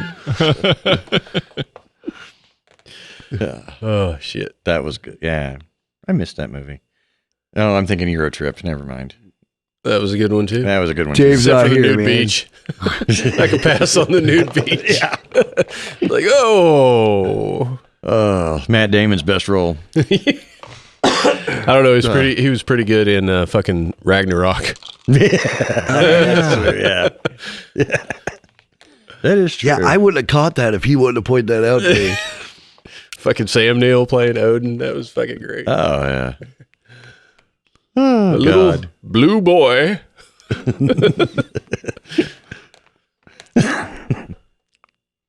I think, yeah. Yeah. You know what was Yeah. funny was when Ragnarok came out, my initial impressions were it was good, but I didn't like how buffoonish they made Thor. See, I was the opposite direction. I loved it. And so, Yeah, so, I was so was with Quentin. him on that one. Um, They let the arrogance of the young man show. Yeah, that's what I saw. well, and after repeat watchings, man, it's definitely the best Thor movie. Yeah. But after Infinity War and Endgame, Thor is without a doubt the most developed character. Yeah. He's had the best arc. He's had the most emotional arc. I would think of Endgame when he meets his mom. You know, goes back in the past. She's died. Yeah. I am from the future. he's and he's son, fucking hilarious, man. Well, Try eating a salad. and I give him credit on the acting part even because I about pissed my pants off, whether you liked it or you didn't, when they made the chick version of Ghostbusters. And he He was playing hilarious, that dude. dumbass. He's like, do I look better playing the saxophone or listening to the saxophone? I look at that. That got his attention over there because we talk about that all the time. you know he's playing Hulk Hogan in a biopic. No, he is not. Yes. And see, I'd only had heard rumors like 2 years ago. I didn't think it was he going to happen. is bulking up to play Hulk Oh my Hogan in a God, biopic. and see, I think That's going to be amazing. Dude, I want my fucking God. Jason Momoa to play fucking Randy Savage. yes, That yes. would be the that would be shit. the best. yeah. Oh, dude. And Rock the Dwayne Johnson could be Andre. You've Right. never met. That would be weird. You've never met That would be a Pedro. little weird. You've never met Pedro. I've never met Pedro. The day I get married. No, I met him at the wrestling The party. day before we got married. Yeah. Just guys' night. We didn't go to strip club. We just went to a pool hall. Sure. And I've got my best friend, who's Pedro at the time, doesn't speak a lick of Spanish, but he looks as Mexican as can be. I voted for him. He looks at me and goes, "The only Spanish I know, dude, is do you know where the bathroom is?" and to give you like, he's as white can be. Like, he'll wear like basketball shorts his whole fucking life. We'll go fishing. He'll kick his shoes off. He looks like a Mexican zebra because he's got 7 different layers of color. Now, the only thing that makes that worse was my other best friend, who's like a big brother to me. He's about 10 years older than me. He's black and he's albino. So it's only even more confusing when you see the three of us together. Yeah. And anyway, so Pedro, the night we get married, it's me, the big albino guy, a couple of my buddies from the city, and one of them is the nerdiest looking dude in the world, big giant glasses, but he loves wrestling. And these two had never met. They were just different crews from wherever.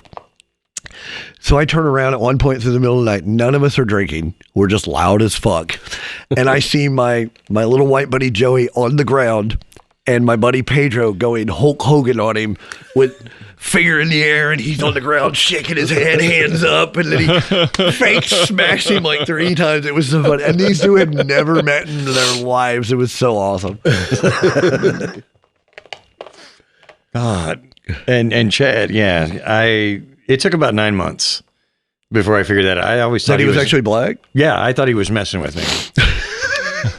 And then he started hanging out at the store where I worked a little more often when he was staying with him.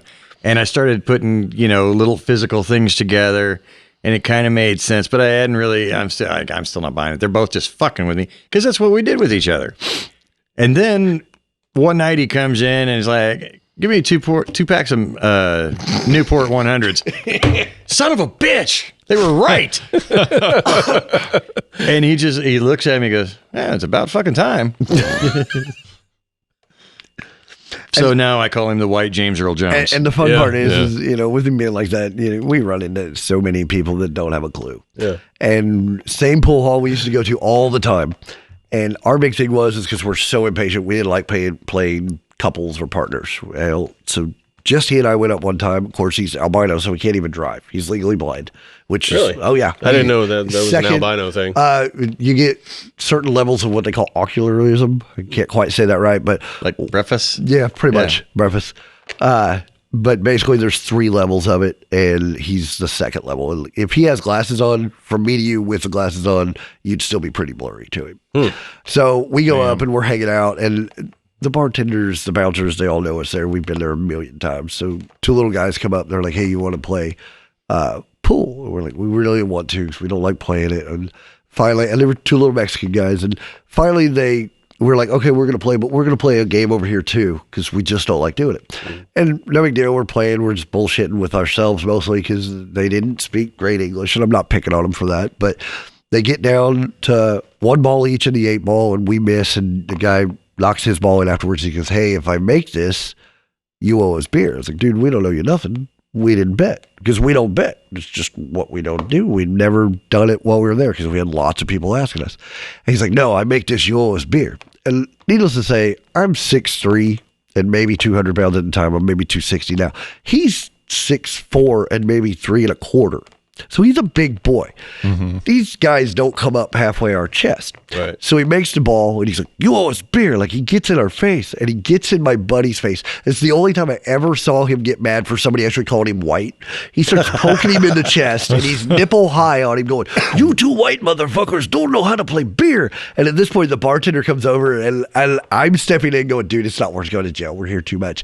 And the bartender steps in and he pushes him out. He's like, "What's going on, guys?" And we told him, and he looks at these 2 guys. He goes, "They don't ever bet for anything, so you need to walk away right now." And later they come up, they were still shit-faced, and we got the whole apologetic story, and we ended up being our best friends. Yeah. And I found out about his son who wrestles and all sorts of stuff. Lucha Libre. But yeah, it was just funny because all the years I'd been with him, mistakenly and racially, he'd seen it happen, and he never got mad. And just, I'd seen a guy who's 325 pounds at whatever, 6'4", just puff up. And I was like, "Dude, it is not worth it." Well, to him, they probably looked a lot bigger. Well, at this point, they were small enough. He could have put them in their pocket, and we could have walked out and beat their ass if we really wanted to. Yeah, but if they're blurry, they blend into one. I mean, he could have been looking up. Oh, so they were? You're saying they were like the roly-polies on A Bug's Life? Kind of, yeah. Epa, you're fired! Yeah. Oh, shit. This has been a fun one. Yeah. Well, I've had fun. Yeah. I mean, because we haven't had to work too much. Well, this is my second time, dude. I always have fun with you guys doing that. Dude, that's reciprocated. I really appreciate you guys making the drive down here Absolutely. and sweating Yeah. in this hot box. You guys of a didn't studio. tell me I was going to lose like 5 pounds. Right. Yeah, I'd like this. Craig's shirt is a lot darker than when we started. Yeah. That's what he looks like when he does his Farley dance. Yeah. Well, that nasty. That is totally understandable. Yeah, this is going to stick to me till we get to, I don't know. You're walking home. Fuck that shit. Aaron, it's just you and me, bud. It's for safety. Carry your father. He's like, yeah, whatever. Yeah. He's not that true of a fan. I got to say something about this guy over here. He, not to put you on the spot or embarrass you, but you know what? Let's put you on the spot and embarrass you. And I may have told you guys this before. I can't remember. For anyone else listening out there that's heard the story, I apologize, or do I? No. But when I come up with new shit that I want to try on stage, I'll run it by the family, depending on what kind of joke it is. I'm a big fan of puns and wordplay, and I try to twist things around as much as I possibly can. Sometimes, and like the pun wars joke that I tell about him, that's semi-based on a true story. He can't really levitate that I know of. But I know he is my joke meter when it comes to that. Because if something's good, and he's almost always playing his game when he's doing this, but he at least has the courtesy to, give me that one ear when I'm trying something. And whoever he's online with, that's my audience too. Right. So whatever friend or friends that is that day, they get to hear it. And I know that if he just kind of looks at me, goes back and puts the ear back on, I'm like, well, okay, that one needs work. Or if he just kind of looks at me like, seriously. And he tries so hard not to break. Right. It's so much fun. I know I have a winner when he spins around. I hate you. Spins back and puts it up. And that's when I know I've got that's what goes on stage with me. Anytime I get that shit goes on stage with me because I know it's good. That's great. You were talking about the Tommy John. Do you have time for another one? Yeah, absolutely. We got all the time in the world. And good, sweet. I thought you were wrapping up for a second, so I wanted to double check. So I worked at the Ren Fair for a long time, and the Tommy Chong thing keeps kicking in my head. So you come across, the only way to put it openly and widely is characters. Not to sound like, what was it, TBS that said that versus characters welcome or something. Character driven. So I did this game called Vegetable Justice where I just stuck my head behind a hole, talked shit on people, and they threw tomatoes at me. And that's my favorite lots of cool guys that you meet, and drugs everywhere. Drugs are bad, don't do them, but it's entertaining because that's where the story's about to lead to. So one day we come up and the guys are like, hey, this guy, a hitchhiker, they'd picked him up. They found him on the side of the road coming to work one morning, gave him a job. To explain this dude, his beard is full and long as yours, but it's blood red, like Wendy's red. Long hair on top of it. He's 5'4". Works his ass off the first few days. Now, being the tomato guy, I always stank and I was nasty. I was the last guy back at the tent every night. So about third week he's there. I come in. Somebody's already taken him to the store and back. He's sitting there, Wendy's beard, Wendy's hair, with Wendy's food. I could not have wrote this. And it's basic conversation. You're winding down like, hey, how was your day? What's going on? And he's gnawing these fries. Like he's baked out of his mind. His eyes match every other hint of red on his body. And he's just talking away and he eats all his fries and he goes to pick up the burger and he stops and he puts it down to eat more fries. And he goes, man, where'd my French fries go? I was like, and at first I thought he was fucking with me, dude. And I was like, dude, you just ate them. He's like, no, man, they were right here. It's like, dude, you just ate them. He's like, did you take my fries, man? And he starts to tear up. Like they must have been the best fucking French fries. So finally I kind of get him off subject. But then as there's 8 or 10 of us. It's a huge tent because we're all fucking hippies at that point. And fucking one guy at a time comes in. I'm like, dude, ask him about his French fries. He's like, dude, man, tears are coming. He's like, they were right here, man. And he's just sobbing, and we get him calmed down. We change the subject, and somebody comes, oh, dude, ask him about his French fries. I don't think he even ate the fucking burger because he was so upset about the French fries. It was so goddamn funny. Oh shit! But yeah, and he didn't talk like that. But that's the only thing I pictured in my head. He's like, "Oh my god, man, they were the best ever." Well, who says weed is bad? I'll tell you what, dude. If you are at the Ren Fair and you got a Wendy's red-colored beard, then you probably need to visit thebeardstruggle.com. Yeah. I was there with you, man. Because they have Viking themed fucking awesome beard products. If you've got a little bit of kind of scruffy goatee going on like Craig does, you got if you got the more well trimmed up kind of deal that Rick has, or if you got the full fucking grand fucking dragon. That's not that. No, that's fucking like KKK. I'm not talking about the KKK. I was talking about like, whoa. I'm saying like, I'm calling Choctaw. Oh shit! No, I meant wizard. See, I was about to say grand wizard, and I was like, no, that's fucking KKK. Wow. See, we did reach bottom. Right. No, I meant like Gandalf, the wizard, kind of fucking beard.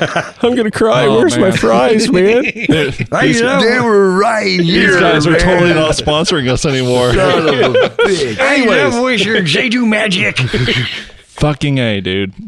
Thebeardstruggle.com. Thebeardstruggle.com has your Viking themed fucking beard products that are awesome. They got like fucking beads, awesome scented oils and balms? Are they? They're not big beads. Oh, they're he not said balls. they're not the Oh. squeeze in kind of He beads. said balms. It kind of threw me off. Nah, I that's thought what he I- said balls. My bad. Beads and balls. That's Beads a and different balls. sponsor. This place does sound grand. The end of that commercial goes, thank goodness this God isn't damn a it. smelling show. Well, I've made a shit show of that one. But a sponsor got Well, mentioned. teach me. We apologize for anybody that made this advertisement be lost in payment. If you're desperate, use promo code off the edge 15 to save 15%. Please, we need all the help we can get. Oh, God damn it. This next section is brought to you by the Dildo Hut. This really makes me rethink the policy of like not cutting out shit. That was great, man. I like that policy, for better or worse. Yeah. There's very few things we do cut out. There are a couple. Even if it makes Zach look like an ass. Look, you already, professed your undying love for sausage, so Well, that's just it can't go true. any worse than that. That's just true, though. Yeah. Are you like the grandma on Beer Fest? Yeah. Oh, yeah. Oh, she's like, it's okay, boys. Don't worry about it. I'm almost done. You got to tenderize it. You got to It's punch been the a tip. long- Punch the tip. That's not a Beer Fest. That's just my finish. Um, Am I the only one that calls it a dildo hut? no, I thought that was a Or real dildo thing. mart? That's what I call it. I thought it was a real I think thing. it goes by Priscilla's in the city. Oh. Not trying to plug. Well, anyways, that went wrong 7 ways sideways. That's okay. Dildo Hut works for me. That was my favorite way to call it. Go to Yeah. the dildo Let hut. Dildo Hut work for you. We must put a plug here. Yeah. That was a cheap plug. That was the one thing I always tried because Pedro, Yeah. he was the only one that would do it with me. He said he would, but he never would. I always wanted to go into one of the big Priscillas, the dildo huts, whatever, and just open one of the giant dongs and just start sword fighting in the middle of the store with it. Nobody would fucking do it. I thought he was going to do it, and he fucking backed out on me one day. Yeah. You know what happens when you do that in Joplin? And we would yell with lisp, parry, parry, thrust, thrust. Yeah. You know Have a sigh. what? You know what happens when you do that in Joplin? What? They call the cops. They pay you $5. No, they do not.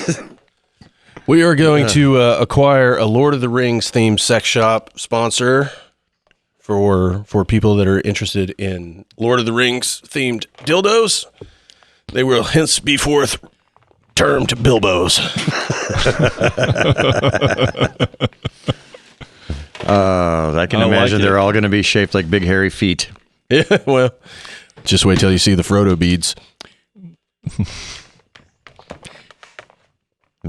I just know about this. I just pictured Somebody a just Gandalf. froze. I just pictured a Gandalf with beads in his beard and beads in his pubes. You shall not pass. Only it's not that staff that he slams on the ground. You shall not pass. That's when he became Gandalf the White. See, that could have been a poop joke or a dick joke. It Just could so you have, know. either way. Beware the ball rock. The ball rock. Is that white quartz? No? And see, that was my one joke because these are the movies that I am not familiar with. I don't watch him a lot, I but you think can just throw a Gandalf joke anyway. Oh, I'm yeah. I'm with him on that For one. me, it was 3 hours of volcano, or 15 and a half hours altogether with the extended cuts of volcano walking. I can't do it. And see, the only one I could really Honestly, get I love into, that shit. I watched the I'm all second about one, it. and I got excited because I saw the first one in the theaters and I fell asleep. My girlfriend at the time got really pissed. But the second one was badass because you had these giant trees traveling across, and the Yeah. giant, the video and everything was great. And all I could think is like, fuck you, tree huggers, get in that fight. Yeah, And I the- just The novels, too, the second volume, I think, is the best also. I love the movies. I went and watched them in the theaters. My only problem is why didn't the Eagles just fly him to the fucking volcano? This would have saved like 3 whole movies and 9 hours of my life. Quite a lot of lives too. I'm did- just saying. I actually watched it I don't know if you remember, I want to say in the early 80s, because I was itty bitty, but I still watched it, when they actually made like a 2.5 or 3 hour video movie of it. The animated one. Yeah, because it wasn't it Don Bluth or someone that had part of that, or maybe it was just like the Don Bluth. It was dark. I remember Or Robert Plant. Whatever that army of blags or whatever they were, it just looked like real people had been videoed and they just drew over them. And at the age of 3.5, that was scary as fuck. Right. I was like, please let them all fall in the volcano because I'm about to piss myself under this blanket right here on the couch. Speaking of creepy kids movies, anybody ever watch The Return to Wizard of Oz? Yes. Yeah. Yes, with that weird second copper robot. Yeah. Yeah. That's some trippy shit. Yeah. It's on Disney Plus. Yeah, if you I haven't need to watched it. rewatch it. Yeah, I probably I- did when I was a kid, but yeah. It definitely drop acid while you do it. Yeah, That's all I can say. think George, Play Dark Side of the Moon while I watch it. George Lucas going you to be have to play it suing in somebody reverse over at that that extra one. Now, and see, in that, when they redid whatever sci-fi with, who's the dude was with Seth Rogen all the time? James Franco? Yes, when they did that Yeah. on sci-fi, I thought that was amazing just because it was a weird twist on the story. Yeah. I really liked it. I think they just called it Emerald City or something. Yeah. Yeah. Oh, Sam Raimi directed that one, didn't he? Yes, Probably- because yeah, Bruce yeah. Campbell was the guy at the Yeah, gate. the Great He was Powerful guy at the Oz. gate. Yep. Yeah, that was a great movie. That was like the first Oz movie I can actually get behind. Bruce Campbell's my hero. Yeah. Did we just become best friends? Yes. Sorry. Because there's a drum set over there that I really want to teabag right now. Did you touch my drum set? My favorite part is when he's in measuring his cymbals. And make sure everything's in order. I tell you what, guys, that's been 3 hours. If you can believe it. Serious? Are you serious? No. Wow. Sorry, guys. No, it's No, great. it's been man. great. So I think we'll wrap this up, but I just once again want to say that I really appreciate you guys coming all the way here to join us, Yes. and I cannot wait for TraumaFest Oh, and all the there. shenanigans that we'll be up to at that day. So That will be a day to be a day. that will live Yeah. in infamy. Yes. Be ready to see me in a thong and a pasty over my belly button. Oh, I can't wait. And be ready to watch a middle-aged fat guy sweat himself to death on stage. Well, we watched it in here, so Watch it here. Yeah. Yeah, this was light gray when I got here. Yeah, he sweats enough that I keep a pair of paddles on me in case he drops on stage. I thought I was a heavy sweater. You take the cake. Yeah, see, it must have been all that coke in the 80s, but Right. I don't know. I'm paying for it now. The ice cubes always got stuck in my nose. I didn't think anything ever happened with it, but that joke is almost older than me. It probably is. Yeah. I don't think anything's that old. Patchy. Talk slower, boy. I can't hear you. What? On What to do you mean? They're like, fuck that. We're done. no. It's about time to wrap it up. This segment of the show is brought to you by Heinz Ketchup. Thanks for joining us, eh? Go have a fucking puppers. All right. Until next time, we'll see you then, I guess. Have fun. Bye. Bye.